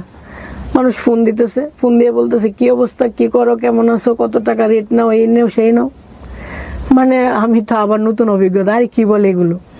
বা যখন দেখতো যে এরকম হইতেছে না, আমাকে কোনোভাবেই পড়াইতেছে না, লাস্ট মুহূর্তে গালি দিত, এই তোর কয় লাখ টাকা লাগবে, তুই এরকম কেন, হ্যাঁ তো কোনোভাবেই তোরে নিতে পারি না, বা এরকম বলতো। অবাক হয়ে গেলাম, মানে হাজবেন্ড মারা গেল, অসহায় অবস্থায় একটা কিছু করার জন্য দাঁড়াইছি, আবার ওইরকম বলি। মনে হইলো যে না, পার্লার যেহেতু দিছি, আর আমার হাজবেন্ড বলছিল যে তুমি যে কোনো একটা করো মন থেকে, আমি দোয়া করে গেলাম, আমি যেহেতু তোমাকে কিছু দিয়ে যাইতে পারি নাই, আমি তোমাকে দোয়া দিয়ে গেলাম। তো ওইটা চিন্তা করে থাকলাম যে লোকে যা বলে বলুক, হ্যাঁ আমি করতে থাকি। পেটে ভাত না গেলে তো আসলে আপনি ভাত নিয়ে দাঁড়াবেন না মানুষটার পাশে, কিন্তু আপনি কথা বলতে তো আসলে কোনো সমস্যা নাই, কথা বলতে পারি, আমরা করতে থাকি এভাবে আস্তে আস্তে। মানে আমারও পার্লার, আমরা আসলে জাতি হিসেবে খুবই পরশ্রী কাতর। একজন মানুষের উন্নতি দেখলে আমাদের সহ্য হয় না, আমরা ভেতরে ভেতরে দুমড়ে মুচড়ে যাই, এক ধরনের অসহায়ত্বে ভুগি। হ্যাঁ, মানে সে উন্নতি করে ফেলতেছে, এটা আমাদেরকে প্রচন্ড মনে কষ্ট দেয়। ঠিক আছে, আবার কারো অবনতি দেখলে উল্টা ফিলিংস হয় যে ঠিক আছে, একদম ভিতরে ভিতরে একদম অন্য রকমের একটা কি বলা যেতে পারে পার্শ্ববীয় আনন্দ হয়। এই যে দেখেন, আমাদের ফেসবুকের দিকে তাকাবেন, যে কমেন্টস করার জন্যে, মানে যে কোনো ভিডিও নিচে কমেন্টস করার জন্য, জ্ঞান দেবার জন্য, মানে এই দেশের খালি জ্ঞানী আর গুণীর জন্ম। মানে দেখলে মনে হয় যে ফেসবুকের ভিডিওর নিচে, যখন একটা ভিডিওর নিচে কমেন্টসগুলো দেখলে মনে হয় এই যে দেশে শুধু জ্ঞানী আর গুণী, কোনো সাধারণ মানুষ নাই। কিন্তু আনফর্চুনেটলি এদের প্রত্যেকেরই জীবন, ইনক্লুডিং মি, আমি সবাইকে বলছি, কাউকে মানে প্রত্যেকের জীবনেই দেখা গেল যে বিষয়ে জ্ঞান দিচ্ছে তার চাইতেও বড় বড় ফল্ট আছে, ফ্যাক্টটাকে রিয়েলাইজ করাটা জরুরি। দেখুন, যে মানুষটা রুটি রুজির সন্ধান করছে, ওই মানুষটা কোন পরিস্থিতিতে পড়ে এই কাজটা করছে সেটা যদি আপনি না জেনে তাকে যদি বিরূপ মন্তব্য করেন, বাজে কথা বলেন, সেটা অত্যন্ত দুঃখজনক, খুবই দুঃখজনক। শুধরে দেওয়ার প্রয়োজন আছে, শুধরে সমাজ দেবে, শুধরে আমরা সবাই দিব, কিন্তু শুধরানোর বিষয়টা যেন এমন না হয় যে বলে না যে পরিষ্কার করার জন্য এমন সাবান ব্যবহার করলেন যে দেখা গেল স্কিনে পচন ধরে গেছে, এটা এরকম হলে তো বিপদ। শুধরে দিব, কিন্তু এমন হবে না যে শুধরে দিতে গিয়ে আপনি সম্ভাবনাটাকেই মেরে ফেললেন, এটা করেন না, যেটা আমরা করি। বিশেষ করে আমাদের সমাজের নারীরা অনেক বেশি ভিকটিম হয় এই জায়গাগুলোতে, খুব বেশি ভিকটিম হয়। জি। পরবর্তীতে 4 বছর গেল, পার্লারের বয়স 4 বছর গেল। ইনশাল্লাহ গ্রাম এলাকায় আমার এত সুনাম আমার পার্লারের, তো খুব ভালো আছি, ভালোভাবে চলতেছি। হঠাৎ করেই মানে একটা ছেলে আমার পার্লারে আসলো, মানে আমার কারেন্ট নষ্ট হয়ে গেছিল, ও আসছিল কারেন্ট ঠিক করতে। চিন্তা আগে থেকে ওনাকে? হ্যাঁ, আগে থেকে বলতে কথা হয় নাই, বাট আমাদের দোকানের সামনের দোকানে একটা দোকানে উনি কর্মচারী, ডেকোরেশনের দোকানের। জি।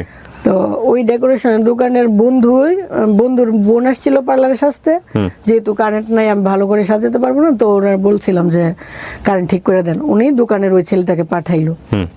তো ওই ছেলেটা আবার ওই যে নসিমন গাড়ি আছে না, নসিমন গাড়ি, ভ্যান গাড়ির মতো যে ওই গাড়ি চালাইতো, মানে ওই ডেকোরেশনের মালামাল আনা নেওয়া করতো। তো আনতো, উনি আমাকে জিজ্ঞেস করতেছে ম্যাডামের বাড়ি কোথায় বা কি করেন। তো উনি এক পর্যায়ে জানলো আমার হাজবেন্ড মারা গেছে, বা ওনাকে জিজ্ঞেস করলাম আপনাদের বাড়ি কোথায়, উনি বলতেছে আমার বাড়ি ময়মনসিংহ।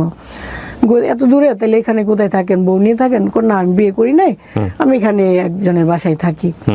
পরবর্তীতে কারেন্ট ঠিক হয় নাই, উনি আবার 15 দিন পরে ওনার সাথে দেখা হয়েছে, আমি কারেন্ট তো ঠিক হয় নাই, বলছে আচ্ছা ঠিক আছে আমি আরেকদিন ঠিক করে দেবো। ঠিক করে দেবো। পরবর্তীতে উনি আসছে, কিন্তু আমি নাই। পরে আমার স্টাফের কাছ থেকে ফোন নিয়ে বলতেছে ম্যাডাম আমি তো কারেন্ট ঠিক করতে আসছিলাম, আপনি কোথায়? আমি বললাম আমি তো আখাউড়া চলে আসছি, তো আপনি কালকে আসেন। উনি পরের দিন আসলো কারেন্ট ঠিক করতে। ওই কথায় উনি বললো আর কি যে উনি বিয়ে করে নাই, গরিব মানুষ, টাকা পয়সার জন্য বিদেশ যেতে পারতেছে না। ওই ছেলেটাকে আপনার চেয়ে বয়সে ছোট ছিল নাকি একই বয়সী? প্রায় সেম, তবে 2 বছরের বড়। 2 বছরের বড়। যেহেতু আমি মহিলা মনে হচ্ছে, মেয়েরা কিন্তু খুব তাড়াতাড়ি অন্যরকম হয়ে যায়, এরকম আর কি। তো উনি বুঝাইতেছে যে উনি বিয়ে করে নাই। এক পর্যায়ে উনি আমাকে জিজ্ঞেস করলো আপনি বিয়ে করবেন না? আমি বললাম যে না, এই বয়সে আর বিয়ে টিয়ে কি। না মন খুলে বলেন, বের করে দিতে পারি। তখন আমরা আমার স্টাফ ছিল, ইয়ার কি মেয়েরা বলতেছে হ্যাঁ বের করেন না, ভালো জামাই পাইলে আপুরে বিয়ে দিব না কেন। আর উনি বলতেছে ওনার জন্য বউ দেখতে। তো আমার কাছে কেউ কিছু বললে আমি করি কি, আমি না করি না, আমি বলি আচ্ছা ঠিক আছে দেখ মনে। পরবর্তীতে উনি রাত্রেবেলা আমাকে ফোন দিয়েছে যে আমার জন্য বউ দেখছে। আমি আরে কি বলেন, আজকে বলছেন, আজকে কি বউ দেখা সম্ভব? আচ্ছা আমার পার্লারে যদি এরকম মেয়ে আসে আমি জানাবো আপনাকে। উনি হুট করে এর ভিতরে বলতেছে আমি না অনেক কিছু ভাইবা চিন্তা দেখলাম, আপনার তো আগে অনেক ভালো জায়গায় বিয়ে হয়েছিল, তো এখন যেহেতু একটা মেয়ে আছে বা একটু বয়স বাইরে গেছে, এখন তো হুট করে আর ভালো জায়গা হয় না, হয়তো একটু প্রবলেম মাইনা নিতে হবে। আমি যেহেতু অবিবাহিত আর আমি একটু গরিব, আপনি কি মানতে অসুবিধা আছে? আমি আপনাকে বিয়ে করবো। কয়দিনের মাথায় কথা বলছে এটা? ওই পরিচয় 3য় দিনের মাথায়। পরিচয় উনি তো কারেন্ট ঠিক করে গেছিল 1 মাস আগে, এরপরে দ্বিতীয়বার আবার আসছিল, 3য়বারের বারে কথা বলছে। 3য়বার মাথায় মানে আপনার সাথে কথোপকথন হচ্ছে, ফোন দেওয়ার নাম্বার দেওয়ার 2-1 দিনের মধ্যেই কথা বলছেন। উনি বলছে সরাসরি বিয়ের প্রস্তাব। তো বিয়ের প্রস্তাব দিছে বলেই যে এটা সঠিক তা না। তখন আমার কাছে মনে হইলো যে ওর বাড়ি তো ময়মনসিংহ, একবার সাতক্ষীরা বিয়ে করলাম, আবার দূরে বিয়ে করব, এটা তো হয় না। তো আমি রাজি হচ্ছি না। উনি বলতেছে দেখেন আমার ছোটবেলা থেকে কাটছে এই এলাকায়, বাকি জীবনটা এখানেই কাটবে, সমস্যা নাই, আপনি টেনশন করেন না, এইগুলো বইলা টইলা। তখন মানে অনেক কিছু চিন্তা ভাবনা করে ভাবলাম যে আচ্ছা দেখি, ছেলেটা আবার সুন্দর আছে, একটু লম্বা টম্বা সুন্দর, ভাবলাম গরিব দেখে কি হয়েছে, মানে একটা প্রবলেম তো থাকতেই পারে। আমি যেহেতু বিজনেস করি, আমি কিছু টাকা টুকা দিয়ে যদি বিদেশ পাঠাই দিই তাহলে তো সমস্যা নেই। আচ্ছা, এটা আপনিও চিন্তা করেছেন এটা? আবার ও আমার মেয়েটাকে মেনে নেওয়ার কথা বলছে। আপনার হাজবেন্ড মারা গেছে ততদিনে কত বছর? 4.5 বছর। তো 4.5 বছর পরের ঘটনা? 4 বছর। 4 বছর পরের ঘটনা। ওকে, যাক কথা টথা হইলো। আমার কথা হচ্ছে কথা বইলা দেখি, ভাল লাগলে হইলো, নাইলে না, সমস্যা নেই। কথা বলতেছি, কিন্তু উনি না, মানে আমি তো ওই যে একটা ঘটনা ঘইটা গেছে অতীতে, এরপরে তো আমি কারোর সাথে ওইরকম ভাবে ভালোবাসি নাই, কাউকে মন দেই নাই বা ওইরকম না। হুট করে যখন এত বছর পরে একটা মানুষ আসলো, আসার পরে ওই মানুষটা এত কেয়ার করলো, মানে এটাই, মানে আমি কোথাও গেলে ওকে বলে যেতে হবে, যাওয়ার পরে ফোন দিতে হবে যে আমি আসছি, আবার ওইখান থেকে এসে বাড়িতে এসে বলতে হবে হ্যাঁ আমি আসছি। তার মানে আপনাদের মধ্যে একটা প্রেমের সম্পর্ক তৈরি হয়েছে। হ্যাঁ, উনি খুব সুন্দর, মানে একটা যত্ন পাইলাম আর কি, মানে খুব ভালো লাগতো ব্যাপারটা, ভালো লেগে গেছে এই করতে করতে। আর ও আমার সাথে রাত 1টা-2টা পর্যন্ত কথা বলে। হুট করে একদিন একটা ওর নাম্বারেই ফোন আসলো, দেখি মেয়ের কণ্ঠ, বলতেছে কোন নম্বরে ফোন আসলো কিভাবে? কোন নম্বরে ফোন আপনি শুনলেন কিভাবে? সকালবেলা ফোন আসলো 10টা-11টার দিকে। তখন কোথায় আপনার সাথে? ও মনে হয় কোনো কাজে গেছে, ঘরে মোবাইল রেখে। আপনার ঘরে মোবাইল রেখে? না, ওর বাড়িতে। আচ্ছা, ওর বাড়িতে রেখে মেয়ে ফোন দিয়ে বলতেছে আপু আপনি এই নাম্বারে কেন কথা বলেন? আমি বলতেছি আপনি কি ওর ওয়াইফ? আমি ঠিক বুঝলাম না, মানে আপনি ফোন দিয়েছেন, কোন একটা মেয়ে ফোন ধরছে ওর নাম্বার? আমি ফোন দেই নাই, ওর নাম্বার থেকে আমার এখানে ফোন আসছে। আমি হ্যালো বললাম, দেখি ওর কণ্ঠ না মেয়ের কণ্ঠ। ওকে, যেহেতু মেয়ের কণ্ঠ, আমি প্রথমেই বললাম আপনি কি ওর ওয়াইফ? বলতেছে জি আমি ওর ওয়াইফ। কি বলেন, আপনি ওর ওয়াইফ? আচ্ছা আপনার বাড়ি কোথায়? বলতেছে আমার বাড়ি হচ্ছে রামনগর, শ্বশুর বাড়ি হচ্ছে মুসাপুর। আমাকে আপনার ছেলে মেয়ে আছে? হ্যাঁ আমার 2টা ছেলে মেয়ে আছে। এটা সম্পর্ক ওর কতদিন পরে?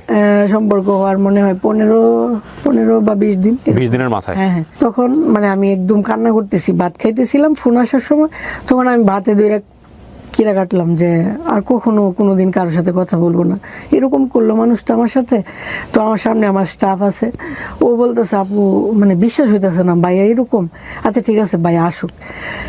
10-15 মিনিটের পরে আবার ওর নাম্বারে ফোন আসলো, আমি ধরতে চাইতেছি না, ও ধরছে। ভাইয়া আপনার ওয়াইফ ফোন দিয়েছিল, আপনি কি বিবাহিত? এরকম।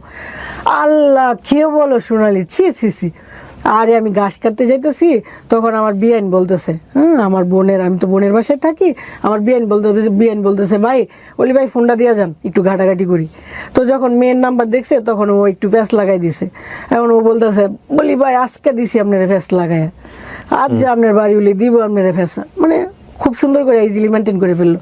আমি তো বিশ্বাস করতে পারতেছি না। একবার মনে হইতেছে ওই মহিলার কথা রাইট, আবার ও এমন ভাবে বলতেছে বুঝার উপায় নেই। তখন আমি ওরে বললাম ঠিক আছে তোমার বিয়ে নেই আজকে যা আমার সাথে আবার কথা বলাইবা। রাতের বেলা বলতেছে বিয়ে তো শ্বশুর বাড়ি চলে গেছে। তখন আমি বললাম শ্বশুর বাড়ি কই? ওইখানে আমার নিয়ে যাইবা, আমার প্রমাণ চাই। এর ভিতরে বলতেছে আচ্ছা হঠাৎ করে তো একজনের শ্বশুর বাড়ি যাওয়া যায় না, ওর শ্বশুর যদি কিছু মনে করে ও আবার হয়তো 15 দিন পরে আসবো, মানে এরকম ভাবে বুঝাইতেছে। আর ও এমন ভাবে আমার সাথে কথা বলতেছে বুঝার উপায় নাই যে ওর ওয়াইফ আছে, বাচ্চা কাচ্চা আছে। কথা বলতেছি, কথাবার্তা হইতেছে, সুন্দর রিলেশন। ও আমাকে বিয়ে করার জন্য পাগল হয়ে গেছে, বিয়ে করতে চাইতেছে। এখন আমি একবার বলতেছি বিয়ে করব নাকি না করব, এরকম ভাবে একটা সিদ্ধান্তে আসলাম যে আচ্ছা দেখি কি হয়। আমরা মনে করতেছি যে বিয়ের জন্য আগাবো। এই টাইমে হঠাৎ করে একজন আইসা বলতেছে কি যে আমার স্টাফকে বলতেছে তুমি যার সাথে প্রেম করো তার তো বউ বাচ্চা আছে। স্টাফ বলতেছে আরে আমি প্রেম করি না তো আপু, কি বলো ওনার বউ বাচ্চা আছে? আমি তো মানে অবাক। ওই যে আগে একটা ফোন, আজকে আবার এটা, ব্যাপারটা নিতে পারতেছি না। তখন আমি বললাম সজীব চল একটু তাড়াতাড়ি ওদের বাড়িতে যাই, খোঁজখবর নেই। ওরে নিয়ে ওই মেয়েরে নিয়ে আরো 5 জনকে নিয়ে রিক্সা দিয়ে গিয়া পুরা এলাকা ঘুরা ওর ছবি টবি দেখায়া লাস্ট মাগরিবের সময় জানতে পারলাম যে ওর বাড়ি এটা, ওর বউকেও দেখে আসলাম, বাচ্চা কাচ্চা দেখে আসলাম, সব দেখে আসলাম। বিবাহিত? হ্যাঁ। দেখার পরে তো ওকে বিয়ে করার প্রশ্নই আসে না। একে তো গরিব মানুষ, আরেকটা বউ বাচ্চা আছে, এখানে আমি কেন যাব? তো ওনার সাথে আমি কথা টথা বলতেছি না। উনি জোর কইরা হুট করে আমার পার্লারে ঢুকে গেছে। ঢোকার পরে আইসাই মানে বলাটা আসলে সুন্দর লাগে না, তারপরে পায়ে ধরে একবারে পা কোনোভাবেই ছাড়তেছে না। প্রায় 1 ঘন্টা কান্না করছে যে আমি তোমাকে বলতে পারি নাই। কেন বলতে পারি নাই? তোমার সাথে মিশার পরে আমি বুঝছি যে তুমি খুব ভালো। আমি আসলে আসছিলাম তোমার সাথে ইয়ার্কি মারার জন্য, কিন্তু তোমার ব্যবহার দেখার পর আমার কেন জানি মনে হইলো এই মেয়েটাকে ছাড়া যায় না, আমি তোমাকে ছাড়তে পারবো না। আর আমি তোমার ওই রকম ভাবেই রাখবো। তুমি যদি বলো আমার ওয়াইফকে ছেড়ে দিতে, ছেড়ে দিমু, কিন্তু আমি তোমার ছাড়তে পারবো না। তুমি দয়া করে আমার ক্ষমা করে দাও। এই জাতীয় সিচুয়েশন যদি আপনাদের জীবনে থাকে তাহলে বুঝবেন যে এই ভবিষ্যতে গিয়ে আরো একজনের পা ধরবে এরকম ভাবে, ধৈরা বলবে যে তোমার সাথে ইয়ার্কি করতে আসছিলাম যে কারণে আমি আগেরটা এখন ছেড়ে দিব। মানে এগুলো যদি প্রেম হয়, মানে প্রেমের ব্যাকে শরৎচন্দ্রের একটা অদ্ভুত সুন্দর একটা উপন্যাস আছে, আমি রাইট নাও নামটা মনে করতে পারছি না, অনেক আগে পড়েছিলাম। পুরো গল্পের টুইস্টটা এত অসাধারণ যে এত সুন্দর প্রেম, এত চমৎকার প্রেম, পুরো গল্প জুড়ে শুধু প্রেম প্রেম প্রেম প্রেম আর প্রেম। লাস্টের দিকে গিয়ে এত জঘন্য একটা সম্পর্ক, এবং সেটা আমার কাছে যখন পড়তে গিয়ে মনে হচ্ছে শরৎচন্দ্র তো অনেক কিছু পড়েছে ওই সময়, শরৎচন্দ্র এইভাবে লিখলো মানে প্রেমের মধ্যে চুলাচুলি অবস্থা, একজন আরেকজনের মাথার চুল টান দিয়ে ছেড়ে ফেলছে, এত জঘন্য অবস্থা। This is also love, definitely. But love যদি এথিক্সের উপরে উঠে যায়, যুক্তির উপরে উঠে যায়, সেখানে সবসময় একটা কথা মনে রাখা উচিত যে লাভ ইমোশন দ্বারা রান হয়, এবং ইমোশন কখনোই পার্মানেন্ট না, never ever, but ethics permanent, এবং এইটা আপনাকে একসময় ভোগাবে, ডেফিনেটলি ভোগাবে। আমি জানি না ওনার জীবনে কি হয়েছে, একটু শুনি তারপর। হ্যাঁ, আমার তো কথা হচ্ছে ওকে আমাকে এখান থেকে সরাতে হবে। তখন আমি বলতে আচ্ছা ঠিক আছে আমি তোমাকে বিয়ে করব, কিন্তু ও বলতেছে আর এটা তো তুমি আমাকে এখান থেকে সরানোর জন্য বলতেছো, আমি যাওয়ার পরে আবার ফোন দিয়ে বলবা এটা সেটা আমি জানি, তুমি আমার কথা দেবো, এরকম ভাবে যাক আমি ওরে সরাই দিলাম। পুলিশে ধরা দেননি কেন? হ্যাঁ, ওকে পুলিশে ধরা দেওয়া উচিত ছিল। হ্যাঁ, এটাই তো আমার ভুল। তারপরে কি করলেন? হ্যাঁ, পরবর্তীতে ওর সাথে আমার আর কোনো যোগাযোগ নাই। ও গেছে শেষ পর্যন্ত দোকান থেকে? হ্যাঁ, দোকান থেকে গেল নাকি আপনাকে বিয়ে করে যাবে তারপরে? হ্যাঁ, আমাকে যেভাবে ওকে রাজি করাবে আমি বললাম যে ঠিক আছে, মানে তাড়াতে হবে তো। তারপরে 4-5 দিন ফোন দিই না, আর ওর মনে হয় ওইখান থেকে প্রচুর চাপ দিচ্ছে, ও ফোন দেয় না, আমিও দিই না। না দেওয়ার পরে 5 দিনের মাথায় বলতেছে দেখলাম কি হইতেছে, 4 দিন ফোন দিছি না, 4 দিন তুই আমারে ফোন দিছস না, তুই ভাবছস কি তুই আমারে ছেড়ে দেবি গা? মানে দুনিয়া উলট ফালট করে এলাম, ও যেমনি হোক তুই আমার বউ হইতি না। মানে বুঝাইতেছে কত ভালোবাসা এরকম এসে। এরপরে দেখলাম যে ও ব্ল্যাকমেল করতেছে, হ্যাঁ আমি হিজড়ারে দিয়ে তোরে উঠাই নিয়ে যাবো, হিজড়ারা আইসা বলবো যে মানে এরকম ভাবে হিজড়ারে যে আমার ফোন নাম্বার দিছে, আমার ডিটেলস দিছে, এটা আবার দেখাইছে আমাকে এই মুহূর্তে। হিজড়ারা কি করবে এখানে? হিজড়ার পার্টির সাথে ওর সঙ্গে পঙ্গা আছে। হিজড়ারা আইসা আমাকে বলবে যে আপু একটা বউ সাজাবেন, কত টাকা? আমি যদি বলি 5,000 ধরে 6,000, হ্যাঁ ওনারা রাজি, আমাকে সিএনজি করে নিয়ে যাবে, নেওয়ার পরে ওর হাতে তুলে দিবে, আমাকে বিয়ে Okay. করবে। ও বুঝাইতেছে যে বাণিজ্য থাকতে কি বিয়ে করবি নাকি না, এরকম ভাবে বুঝাইতেছে। এর পরবর্তীতে যাক আমি ওই যে আমার পার্লারে যে মেয়েটা ছিল ওকে নিয়ে ওর বাড়িতে গেলাম সকালবেলা একদিন, যে ওর বাড়িতে জানাই দিই, তাহলে তো ওরা যখন আরো চাপ দিবে তাহলে ছেলেটা সইরা যাবে। ওইখানে যাওয়ার পরে ওর বউকে বললাম যে আপু একটু ভেতরে আসবো, আপনার সাথে একটু কথা বলবো। বলতেছে আচ্ছা আসেন। তো বললাম যে আপু এমন এমন এই করছে, আপনি যদি ওই দিন আমার ফোন নাম্বারটা রাখতেন আর পরবর্তীতে আমাকে বলতেন যে আপু ও কি আর নেক্সট টাইম ফোন দিছে, তাহলে আর আজকে এত কিছু হইতো না। আপনিও বলেন না, আর ও আমাকে এভাবে এভাবে আগাই নিছে, বোঝার উপায় ছিল না। আচ্ছা যাই হয়েছে হয়েছে, ক্ষতি হইলে আমার হয়েছে, সমস্যা নাই, তবে আমি আপনার হাজবেন্ডকে কখনোই বিয়ে করব না, আপনি নিশ্চিত থাকেন। ওর বুকটার মধ্যে হাত দিয়ে আমি এভাবে সান্ত্বনা দিছি। উনিও কান্না করতেছে যেহেতু হাজবেন্ড এরকম করতেছে, আমি সান্ত্বনা দিছি সমস্যা নাই, আমি কখনোই বিয়ে করব না। এটা এগুলো বইলা সান্ত্বনা দিয়ে আমি চলে গেছি। রাস্তায় যাওয়ার পরে ওনাকে ফোন দিয়ে আবার নিয়ে আসছে, এই বাড়িতে মহিলা আসছে, তুই তাড়াতাড়ি আয়। উনি আইসা দেখে আমি রাস্তায়, হ্যাঁ তুই আবার এনে আইসস বিচার দেওয়ার লেগে, আবার আমাকে ব্যাকে বাড়িতে আনছে। সবাই বলতেছে এখন যদি আপনি ওর সামনাসামনি থেকে সমাধান না করেন তাহলে ভাববো আপনি দোষী। আবার তো আমাকে ঘরে আসতে হয়েছে, আবার ঘরে আসলাম। ঘরে ঢুকা মাত্রই ওর ওয়াইফ ওর কলারে ধইরা থাপড়াইছে। মানে সে হোক না খারাপ, আমি তো তার একদিন হলেও ভালোবাসছি। আমার এটা দেখে আবার একটু খারাপ লাগলো যে ছেলেটা আসলে অসহায়। ওই যে আমাকে বলছিল যে আমি আমার ওয়াইফের দ্বারা সুখ পাইতেছি না, ও কোনো নির্যাতিত কিছুই। হচ্ছে। হ্যাঁ, আমার খুব খারাপ লেগে গেছে। একবার মনে হচ্ছে বিয়ে করে দেখাই দিই। আবার ওর ওয়াইফ একটা ভুল করছে কি, আমি তো তাকে সান্ত্বনা দেওয়ার জন্য আসছি বা ওকে কনফার্ম করার জন্য আসছি আমি বিয়ে করব না। উনি আবার আমার সামনে বলতেছে আজকে বিয়াটা পরেই দিমু, এই করবো সেই করবো, মানে যেগুলো আমার উপরে আঘাত লাগতেছে। যেহেতু আমি ওনার ভালোর জন্য ওনার বাড়িতে আসলাম, উনি তো আমাকে আঘাত দিয়ে কথা বলতে পারে না। আমাকে আঘাত দিতেছে, আমার খারাপ লাগতেছে। আবার ওকে মারলো, দুইটা ব্যাপার খারাপ লাগতেছে। মনে হয়েছে বিয়ে করে দেখাই দিই। একবার জিদ আসতেছে, আবার মনে হইতেছে দূর কি দরকার আছে, ওর যা হয়েছে হয়েছে হোক। মানে মনটাকে বারবার বুঝাইতেছি একবার এই পাশে। না কিন্তু আপনি প্রথম বউয়ের জায়গায় থাকলে আপনি কি করতেন? এটা তো ওই সবাই মহিলা করবে। যেটা করতেছে, হ্যাঁ, হ্যাঁ। syndicate না না করতেছে। ওই মেয়েটার তো দোষ না, আমি তো বলতেছি না এক্স্যাক্টলি মেয়েটা দোষী। রাইট। তারপর হ্যাঁ হ্যাঁ, তারপরে চলে গেল, এরকম ভাবে হইলো।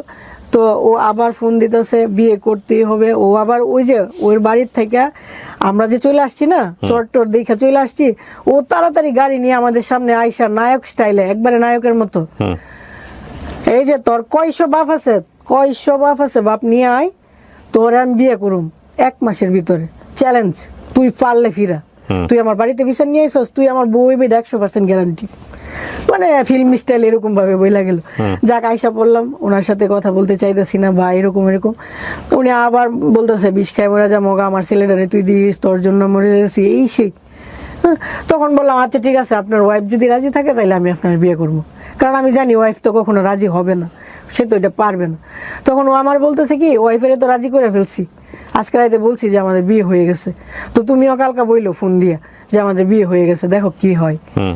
তখন আমি ওনারে বললাম কি আপু আমাদের তো বিয়ে হয়ে গেছে, তো আপনি মানে যদি পারেন আমার ক্ষমা করে দিয়েন, আমার হাতে আর কিছু করার ছিল না, আমাদের বিয়ে হয়ে গেছে, তো আমরা আসেন মিলা টিলা চলি এরকম ভাবে। আমি যেহেতু অনেক টাকা ইনকাম করি, আমাকে এত টাকা পয়সা দেওয়া লাগবে না, জাস্ট সায়া হিসেবে থাকলো বা এইভাবে বললাম, দেখলাম উনি কি বলে। তো উনি অনেকক্ষণ ইয়ারকি টিয়ারকি মারলো, লাস্টে যখন দেখলো যে না আসলে মনে হয় বিয়ে করে ফেলছে, উনি বলতেছে আপু আপনি কি পার্লারে আছেন? আমি কই জি। কোথায়? আমি আপনার পার্লারে আসবো। এখন একটা মানুষ আসতে চাইতেছে, আমি তো আর না করতে পারি না। বলে আচ্ছা ঠিক আছে আসেন। আমি ভাবছি যে উনি আসবে, আইসা 2 কথা ভালো করে বলবে, তাহলে তো আবার। উনি আসার পরে ওনার বাড়ি সাঙ্গু পাঙ্গু নিয়ে আইসা, মানে আমি একা আর ওনার সাথে 5 জন, 5 জনে আমাকে যেরকম ভাবে পারে মারধর, আমার মাথার চুল অর্ধেক ছিঁড়ে ফেলছে। মানে উনি তো আইসা বলতো যে আপু সত্যি কি আপনি বিয়ে করে ফেলছেন বা না, কেন এটা তো করলেন? এটা আপনি আসলে নিজে থেকে বিপদ ডেকে নিয়ে আসছেন। এটা ওনার দোষ দিয়ে লাভ না, এটা আপনারই না দোষ। আমার এই এই যে কাহিনীটার মধ্যে বেশিরভাগই আমার দোষ, আমি বলবো না আমার দোষ না। Agreed. হ্যাঁ, পরে উনি মারধর করলো, পুরা বাজারের মানুষ জানছে, পুরা বাজারের মানুষ জানছে যে আমি ওনার বউ। আসলে কিন্তু আমাদের বিয়ে হয় নাই। পুরা রিক্সার ড্রাইভার, সিএনজি ড্রাইভারের কাছে ওনারা যায় যায় বলছে এই পার্লারের মহিলা এই সেই অমুক তমুক, মানে একদম কেমন হয়ে গেল ব্যাপারটা। তখন উনি কি করছে, আমাকে বলতেছে দেখো এরকম হয়েছে, এখন বাজারের মানুষ সবাই আমার পক্ষে, যে তোমার যেহেতু ইজ্জত নিয়ে টানাটানি হয়েছে, হ্যাঁ এটার একটা বিচার হবে, দরবার করব। এখন ও আমাকে ফোন দিয়ে বলতেছে কি দেখো এখন বাজারের মানুষ যদি, যেহেতু বলা হয়েছে যে 5 লাখ টাকা কাবিন, এখন বাজারের মানুষ আমার যেভাবে হোক 5 লাখ টাকা আদায় করবো, আমি গরিব মানুষ তুমি তো জানো, তাহলে তুমি এক কাজ করো আমি তোমাকে 2-2.5 লাখ টাকা দিয়ে দিই, তাহলে বাজারের মানুষ হোক গুসটুস খাইলো না, বা এত ঝামেলা কইরা কলঙ্কিত আর হইল না। কে বলতেছে এটা? হ্যাঁ, ওই যে যার সাথে ঝামেলা ছেলে। হুম। পরে বললো তুমি আমাদের বাড়িতে আসো, আমার আব্বা বলছে যে তোমাকে 2-2.5 লাখ টাকা দিয়ে এটার ঝামেলা তো মিটাই। বিয়ে হননি তো 2.5 লাখ টাকা কেন নেবেন? সবাই তো জানতেছে আমার বিয়ে হয়েছে। হ্যাঁ, তো সবাইকে বলে দেন আমরা টাকা নিয়ে নিছি কাবিনের, শেষ। এটাই তো মানে এই যে আমাকে মারলো, কলঙ্কিত করলো, এটা তো একটা বিচার হওয়া দরকার। হ্যাঁ, তো এখন আপনি টাকা কেন নিচ্ছেন তাহলে? আমি তো টাকা নিব না, হ্যাঁ, এটা ও বলতেছে আর কি। হ্যাঁ। হ্যাঁ, আর ও বলতেছে তুমি ওইখানে বলবা যে আমার কোনো টাকা নেওয়ার দরকার নাই, আর আমি আর তুমি পরের দিন বিয়ে করব, যেহেতু তোমার কলঙ্ক হয়েছে। হ্যাঁ, এখানে আমার দোষ আছে, আমি বলতেছি। জি। যেহেতু ওনারা আমাকে মারধর করছে, তখন আমি জিদের বসে আমার মনে হয়েছে যে বিয়ে করা দরকার, সুখ পাইলে পাইলাম, না পাইলে নাই, বিয়ে করব, মারলো কেন। পরে উনি আমাকে বাড়িতে নিয়ে উনি আমাকে বুঝাইছে কি, আর যাই দেখি ওইখানে উকিল আইসা, উকিল না কি যেন বলে, কাজী, ডিভোর্স দেওয়া হবে। হ্যাঁ, আমি তো দেখি অবাক যে কি হইলো, মানে উনি আমার সাথে বিশ্বাসঘাতকতা করছে, ওই দিন থেকে ফার্স্ট শুরু। উনি আমাকে সিগনেচার দেওয়াইলে, উনি সিগনেচার দিল, মানে সবাই বুঝলো বিয়ে ছাড়া ডিভোর্স। হ্যাঁ, বিয়ে ছাড়া ডিভোর্স, সবাই বুঝলো ডিভোর্স হয়ে গেছে, উনিও মুক্ত। ওনারা ডিভোর্সের সময় কাবিননামা চায় নাই কাজী?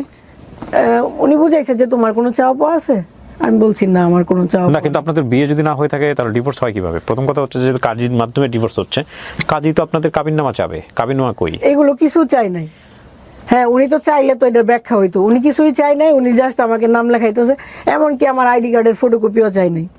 আমি ইচ্ছা করে একটা সালিশের মধ্যে? হ্যাঁ হ্যাঁ, আমি ইচ্ছা করলে একটা ভুল নামও দিয়ে আসতে পারি, ওইখানে কোনো কিছুই চাইতেছে না, আমাকে জাস্ট সবাই বুঝাইতেছে যে হ্যাঁ হ্যাঁ ছাড়াছাড়ি হয়ে গেছে, বউ খুশি, বাপ মা খুশি, সবাই খুশি, লেখালেখি হয়ে গেল।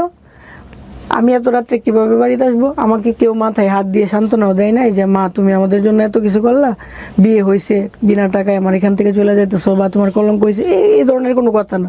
আমি বাড়ি থেকে বের হবো কি করে, লজ্জা লাগতেছে, ওনারা কেউ হেল্পও করতেছে না। লাস্ট মুহূর্তে একজনে বলতেছে ওনার একটা গাড়িতে উঠাই দো, পরে রিক্সা দিয়ে বাড়িতে চলে আসলাম। তো বাড়ির সবাই কেউ এগুলো কিছুই জানে না, যাকে ভাবে গেল। এখন আমার মাথায় তো ভূত চাপছে যে এখন আমার বিয়ে করা লাগবে, যেহেতু উনি আমার সাথে 2 নাম্বারই করছে। কাকে বিয়ে করবেন? ওই ছেলেকে আবার বিয়ে করবেন? ডিভোর্স দিয়ে আসছেন, তাকে আবার বিয়ে করবেন? মানে বিয়ের আগে ডিভোর্স, তারপর আবার বিয়ে? হ্যাঁ, বিয়ে তো হয় নাই, কলঙ্কিত হয়েছি ওরে বিয়ে না করে। তখন পরবর্তীতে বিকেলবেলা ও আমাকে ডেট দিছে, আমি বিকালে আসবো, বিকালে আসবো, বিকাল হয়ে যেতেছে, তেমন একটা আসার সম্ভাবনা নাই। তখন ওর এক ফ্রেন্ডে ফোন দিছে যে কি অবস্থা, কি খবর। ওর ফ্রেন্ড বলতেছে যে ও তো বাড়ির থেকে বের হইতে পারতেছে না, যেহেতু কালকে এরকম হয়েছে, বাড়ির থেকে তো 2-4 দিন দিব না। আচ্ছা, আমি ওরা যাই নিয়ে আসতেছি। ওরা আবার নিয়ে আসলো। হ্যাঁ, আমরা আবার কাজের কাছে গেলাম, বিয়ে পড়াইলাম, এবার ফাইনালি বিয়ে করলেন? ফাইনালি বিয়ে হয়েছে। যে কলঙ্কটা হয়েছে বিয়ে না করেও আমি এটা করলাম।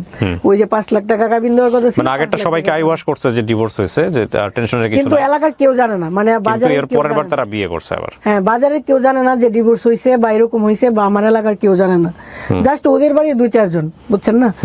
তো এরকম হইলো, বিয়ে হইলো। তখন মানে ব্যাপারটা চাইছিলাম যে কয়েকদিন গোপন থাকুক। তো দেখা গেল যে উনি তো আমার সাথে থাকতে গেলে ব্যাপারটা আস্তে আস্তে জানাজানি হয়ে যাবে। এই সপ্তাহখানেক কত টাকা কাবিননামা হলো? 5 লাখ টাকা। আছে কাবিননামা আপনার কাছে? কাবিননামা নাই, আমার মোবাইলে ছবি আছে। কাবিননামার ছবি আছে? জি। তারপর পরে ছবি আছে। পরে এভাবে যাক উনি আমার কাছে আসলো সপ্তাহখানেক পরে। আসার পরে যখন 2-3 রাত একসাথে ছিলাম, বাড়ির থেকে ফোন আসতেছে, কই তুমি কেন, মানে ওরা আস্তে আস্তে সন্দেহ করা শুরু করলো। পরে ব্যাপারটা ভাবলাম যে হ্যাঁ, এভাবে লুকায়িত ভাবে সম্ভব না, জানাই দাও, যা হওয়ার হবে। পরে ও জানাই দিল যে হ্যাঁ আমরা বিয়ে করছি। বিয়ে করছি। পরে ওনারা আবার আসলো, আইসা বলতেছে আপু কি হয়েছে, যে হ্যাঁ এমন এমন, আগে বিয়ে হয়েছিল না এখন হয়েছে। বললাম একবার তো মারা গেছেন, এখন চাইলে মারতে পারেন, আপনারা যা খুশি করেন। তো ওই দিন আর মারধর করে নাই, এগুলো শুই না ওনারা চলে গেছে। আর আমার যে পার্লারের স্টাফ তাদের বাড়ি বাড়ি যাইতেছে, ওদেরকে যেন আমার পার্লারে না আসতে দেয়, মানে আমার বিজনেসটা অফ হয়ে যাক, আমার যেন আস্তে আস্তে সবকিছু কম হয়ে যাক। আপনি বিয়ে করার আগে আপনার বাবা মার সঙ্গে কথা বলছিলেন? না। না, পরবর্তীতে আপনার কি পরিবারের সাথে সম্পর্ক ছিল আমার নাকি আপনি একাই থাকতেন ওই সময়টাতে? না, পরিবারের সম্পর্ক, আমি তো পরিবারে আসতেছি যাইতেছি সবকিছু তাহলে ঠিকঠাক আছে। পরিবারের বাবা মা ভাই বোন কাউকে জানাননি আপনার এই বিয়ের ব্যাপারে? হ্যাঁ জানে বিয়ের আগে জানতেন? হ্যাঁ, ওনারা বারবার বলতেছে যে বিয়ে করিস না করিস না, সবাই বলতেছে যে করিস না, কিন্তু আমার মাথায় ভূত চাপছে যে আমাকে মারলো কেন। ওকে ফাইন, তারপর এটার জন্য যাক, পরবর্তীতে ওনারা তো বলতেছে কেন করলি, বা করলে তো এইটা দরকার নাই বা অনেক কিছু।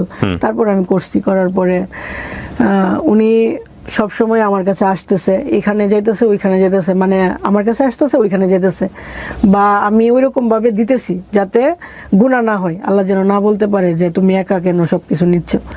আমার কাছে 7 দিন বা ওর কাছে 7 দিন এভাবে আসা যাওয়া করতেছে, সবাই জানতেছে। আর ওর ওয়াইফের হাতেও তখন হয়তো বা আর সুযোগ নাই, যেহেতু ও এরকম একটা প্রতারণা করার পরে আমাকে বিয়ে করছে। হ্যাঁ, তখন ওর ওয়াইফ হয়তো ভাবতেছে হ্যাঁ আস্তে আস্তে পরে যেভাবে হোক সরামনি, ওরা এটা মাইনা নিতেছে, আমার কাছে আসতেছে ওইখানে যাইতেছে, সবাই দেখতেছে জানতেছে, সবকিছু নর্মাল, এটা নিয়ে আর কোনো বাড়াবাড়ি হচ্ছে না।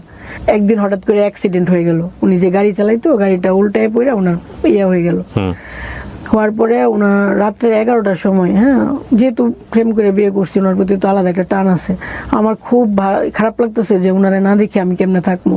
আজকে উনি অ্যাক্সিডেন্ট হয়েছে, ওনারে দেখতে গেছি, উনি বলছিল যে তুমি ওই যে কি একটা চাউমিন নাকি কি নামটা, ও রান্না করার জন্য খুব পছন্দ করতো। আমি রান্না কইরা রাইখা জাস্ট ফোন দিছি যে আমি রান্না করছি তুমি আসো তাড়াতাড়ি, এমনি শুনি অ্যাক্সিডেন্ট।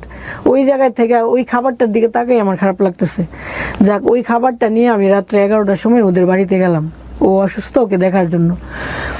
রাত্রে 11টার সময় ওদের এলাকার কেউ সজাগ না, জাস্ট ওর ওয়াইফ, ওর আব্বা আম্মা, মানে ওদের ফ্যামিলির, যেহেতু ও অসুস্থ হাসপাতাল থেকে বাড়িতে গেছে।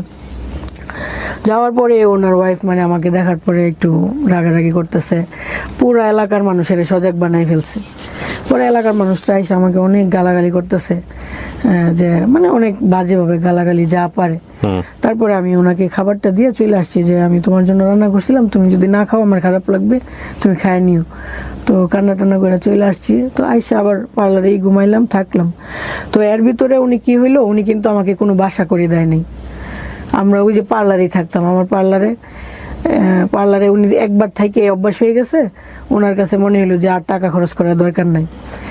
উনি আমাকে কোনো হাঁড়ি পাতিল কিনা দেয় নাই, কোনো গ্যাসের চুলা কিনা দেয় নাই, শীত আসছে কম্বল না, মানে ওনার কাছে চাইতেছি, চাইলে বলতেছে আমি তো তোমার টাকা পয়সা দিতে পারি না, সব ইনকামের টাকা তো বাড়ির চলে যায়, কারণ বাড়ির থেকে বলা হইতেছে যে টাকা যেন ওর হাতে একটা টাকাও না দেয়। আমার হাতে কোনো টাকা দেয় না, জাস্ট সিগারেটের জন্য টাকা দেয়, কারণ আমি তোমাকে কিভাবে দিব, এভাবে বলতেছে। যাক, আমিও বিশ্বাস করতাম, আমার ইনকামের টাকা দিয়ে চলতাম ফিরতাম এভাবে। একটা সময় যখন নাকি নভেম্বর ডিসেম্বর আসলো, শীতকালে ওর আলাদা একটা ইনকাম হয়, যে ডেকোরেশনের কাজের তো ওই যে ওয়াজ মাহফিল হয় না, ওয়াজ মাহফিলের রাত্রের বেলা যখন ওয়াজ হয় তখন আলাদা একটা ইনকাম হয়। ওই যে ইনকাম হয় ওই টাকাটা কিন্তু ওর বাড়িতে যাচ্ছে না, ওইটা ওর হাতে আসছে।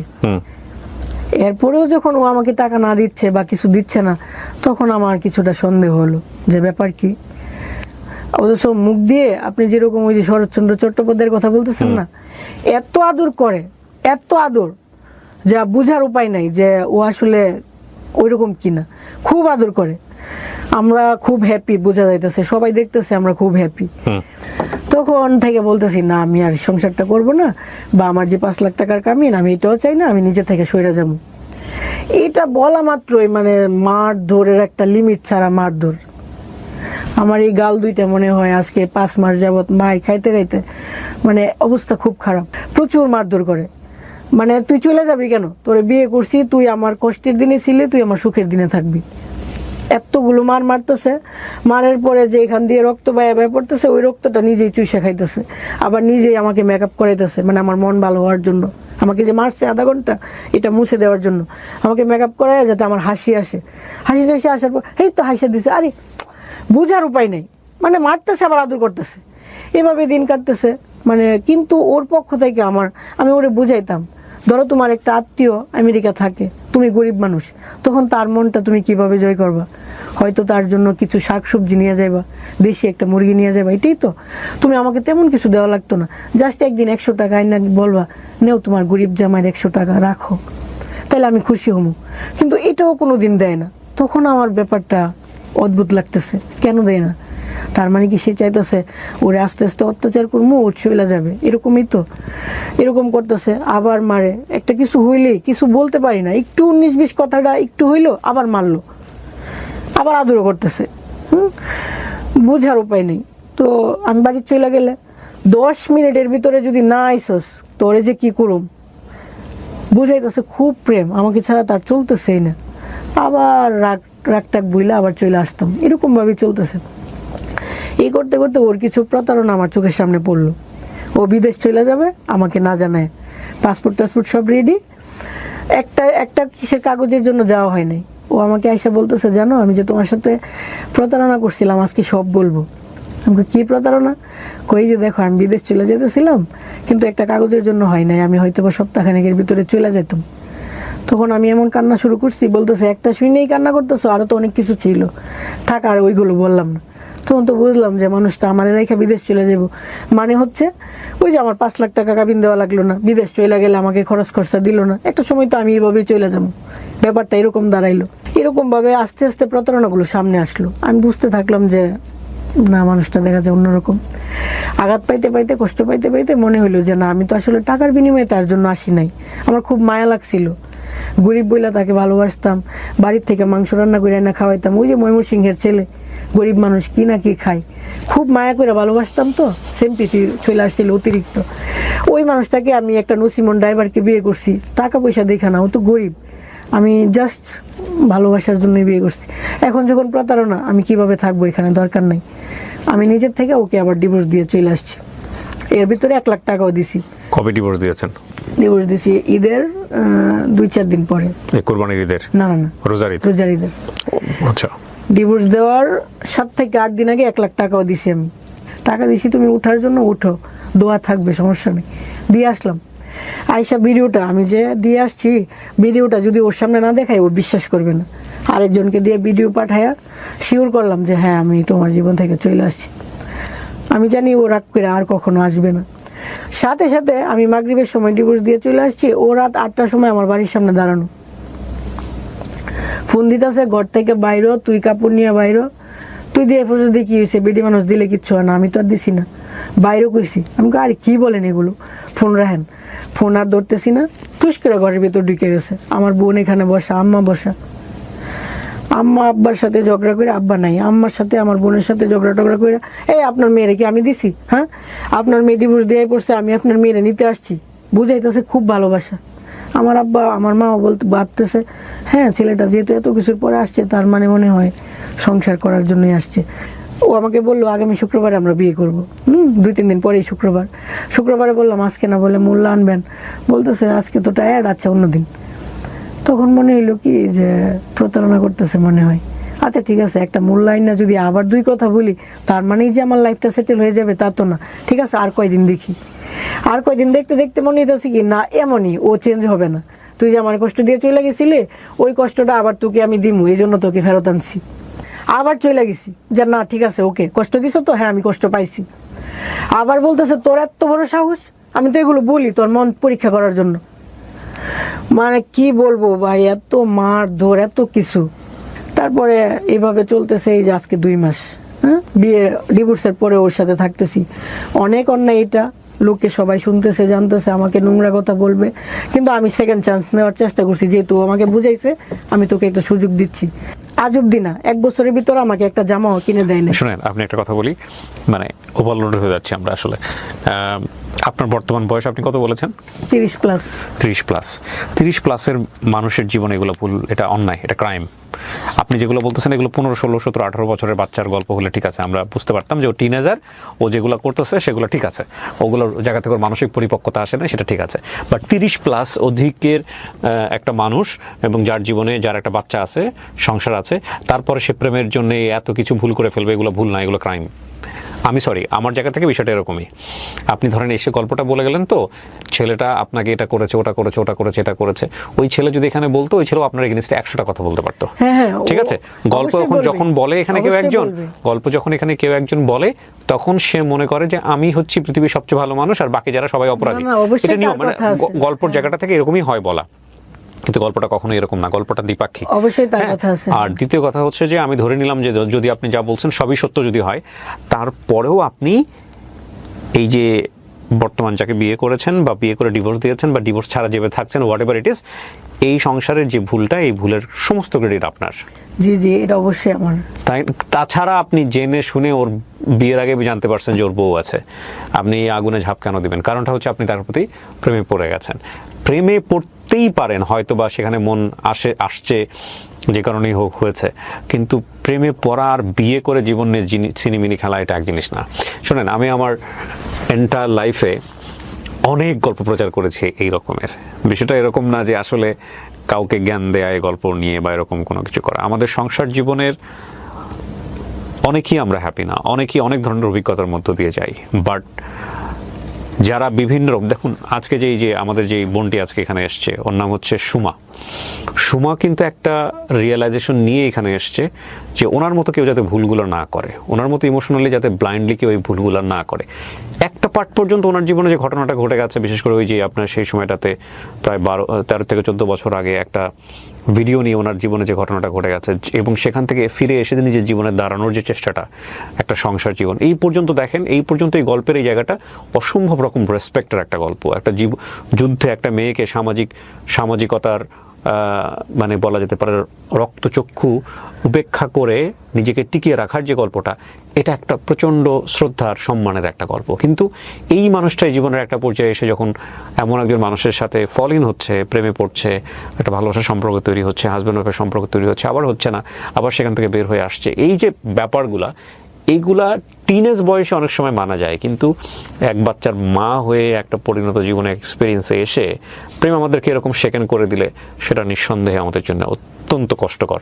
আমি শুধু আপনাকে একটা জিনিস প্রশ্ন করি, আপনি গল্পটা কেন বললেন বলেন তো সামাজিক যোগাযোগ মাধ্যমে? মানে আপনি আসলে ইন্টেনশনটা কি আপনার গল্পটা বলে? আপনার এই গল্প থেকে মানুষ কি শিখতে পারে আসলে? আচ্ছা, মানে যে গল্পটা বলতেছিলাম, আর জাস্ট 2 লাইন বলি, আর জাস্ট 2 লাইন। আপনি 2 লাইন বলেন, কিন্তু 2 লাইনে কিছু থাকবে না, আমি বলার সুযোগ দিচ্ছি আপনাকে, বলেন, সমস্যা আচ্ছা নেই। ঠিক আছে। উনি আমাকে ঈদের মধ্যে বুঝাইতেছে যে টাকা টুকা নাই, জামা কাপড় দেয় নাই। হ্যাঁ, উনি বুঝাইতেছে যে কুরবানিও দিবে না। এখন আমার মনে হচ্ছে আমাকে বিয়ে করার পর জীবনে প্রথম যদি উনি কুরবানি না দেয়, তাহলে হয়তো আমাকে নিজেকে অলক্ষী মনে হতে পারে। আমি আমার বোন জামাইয়ের কাছ থেকে 20,000 টাকা আইনা দিয়া ওরে বললাম যে হ্যাঁ, তুমি সাথে কিছু টাকা দিয়ে বাড়িতে কুরবানি দাও। কে বলছে আপনাকে এটা? এটা আমাদের ধর্মে আছে? আপনার হাজবেন্ডের যদি সামর্থ্য না থাকে দিবে না, শেষ। এই অলক্ষী মনে হওয়ার কি আছে? বউয়ের সাথে কি সম্পর্ক? এই যে আকবরাই আমরা মনে করি, এটাও একটা সমস্যা। এটাও যাই হোক, সমস্যা। হ্যাঁ, তারপরে পরে উনি কি করলো, 20,000 টাকা নিয়ে উনি আমার বুঝাইছে, আচ্ছা ঠিক আছে, একটা খাসি আন মনে আইনা তোমার এখানে কুরবানি দিব না। তখন তো আপনার সে স্বামী না। হ্যাঁ, না না। তারপরে করলো, এটা করার পরে উনি 2-3 বাজার ঘুরে আমাকে বুঝাইলো আমি খাসি টাসি পাই নাই, টাকা আইনা ফেরত দিয়ে দিছে। হ্যাঁ, ঈদের আগের দিন রাত্রে আমাকে রাইখা চলে যেতেছে, বলতেছে যে আমি বাড়িতে যেতেছি, তুমি থাকো। ঈদের কোনো বাজার টাজার কিছু কইরা দেয় নাই, কিছুই না, উনি চলে গেল। আপনার 2 মিনিট হয়ে গেছে, আমি জানি আপনি শুধু অভিযোগই বলতে থাকবেন আপনার এই তাকে নিয়ে। দরকার নাই তো, যেখানে ভুলটাই আপনার তার অভিযোগ দিয়ে আমরা কি করব বলেন? এখানে কিন্তু আগাগোড়ায় ভুলটাই আপনারই, আপনি সেটা স্বীকার করেন? হ্যাঁ হ্যাঁ, অবশ্যই। যদি স্বীকার করেন, তাহলে মূল কথা হচ্ছে যে ঘরের দরজাটা বন্ধ থাকার কথা ছিল, সেই ঘরের দরজায় এমন একজন এসে টকটক করছে, আপনি জানতেনই সে ঘরের মধ্যে ঢুকলে সে একটা